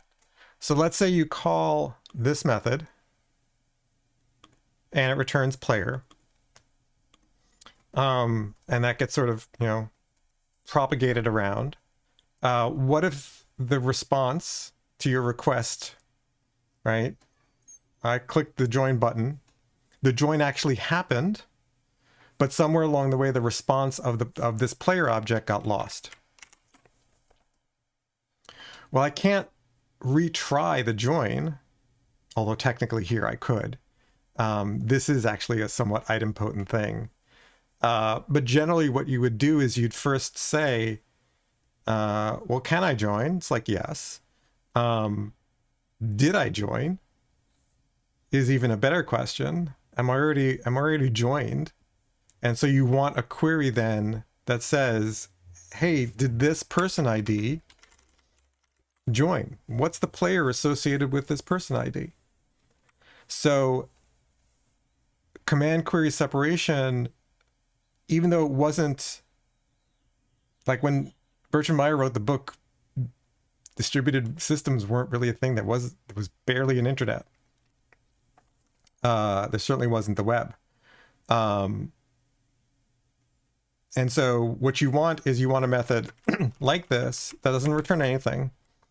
So what you do is you say join, and then you can go ask game, hey, can you give me the player for this person ID?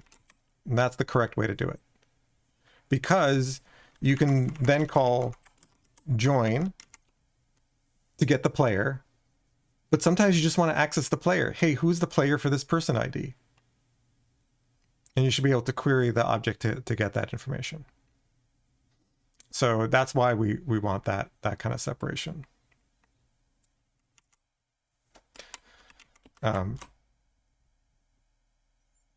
There's some similarities between CQS and so CQRS is definitely a child of distributed systems. Right? It came about because, hey, if we optimize for reading, because that's what we're mostly doing, and have occasional writes, and how do we optimize for reading? Naturally, you get this separation.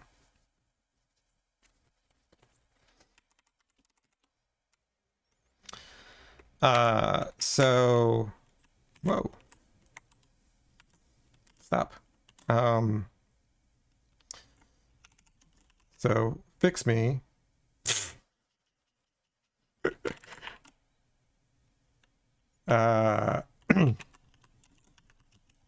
That's hilarious. This is a hack. This is not a hack. Wow. No, I'm feeling attacked by Cody here. Don't return player violates. No. Violates command query separation. I'm very amused by the text-based completion that Cody is supplying. It is pretty judgy. I mean, of course, it's going to suggest this is a hack, because what commonly follows in most in the code bases that it scanned, what commonly follows fix me. This is a hack. Clearly, that is the most popular next set of words. So it's unsurprising. I mean, they're using the same data for the most part, so of course you're going to get the same statistical modeling, and so of course you're going to get the same results. All right. So I think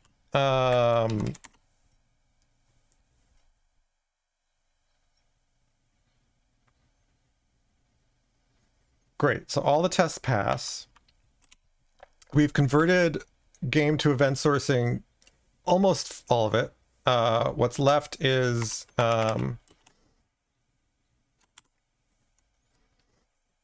that.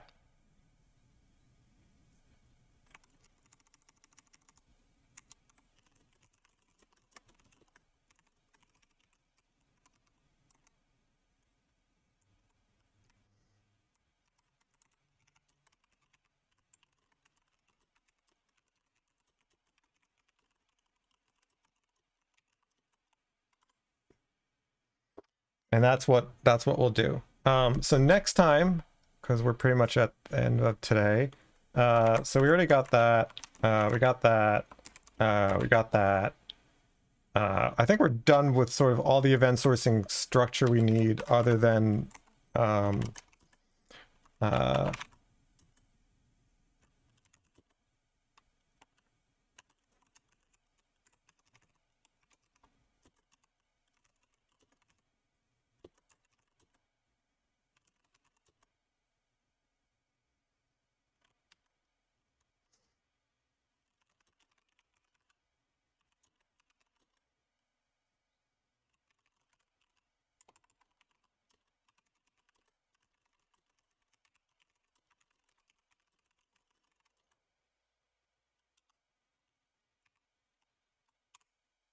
all right. So we'll do that next time. And then we can go back to what I was doing before realized that I forgot that I wanted to do event sourcing, which is basically go back to the inbound adapter, have it create the game, return the handle, display the existing ones. We'll need the where is it? We need the game view loader, which will have a game view repository, but we'll also need let's see.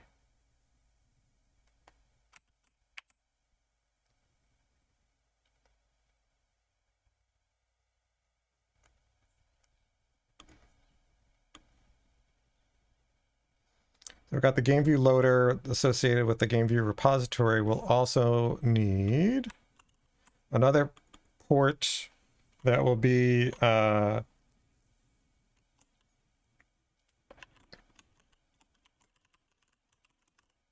actually, I'm just going to call it game store. Not to be confused with GameStop, that is currently once again in the news because of speculation, despite the fact that it's a worthless company in reality.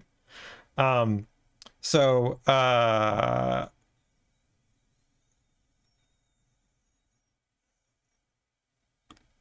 we actually will be changing state in this manner. We're also going to need the CQRS aspect of, once we update this, basically update this. So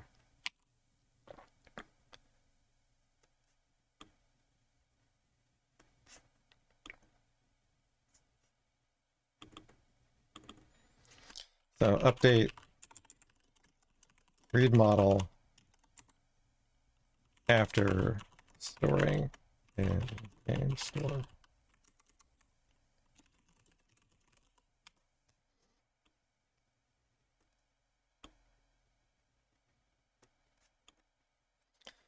So that'll be something I haven't done before. So we'll have to see how that goes.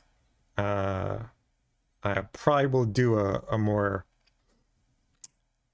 hacky temporary version. And then later on, we'll probably need some things to ensure we don't drop transactions or things like that. We could also not do that at all, and just when you do the game view loader, it reconstitutes the games and then just gives you the view on that. That's possible too. So you'd sort of do it on pull as opposed to pushing. So we'll see about that. So that's all for today. So thanks all for hanging out, and all the good questions and participation. As a reminder, this game is actually what I'm working on and what I'm putting online, but you can buy the physical version. You go to tdd.cards and you can get a copy of your own. So that tells you where that is, but actually I should update that.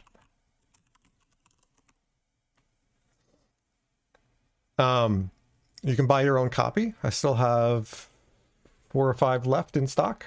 And if you buy a copy, you will get access to the online version when it does go for early access. Otherwise, join the Discord if you're not already a member. We're deciding we're starting to talk about the next book for our book club.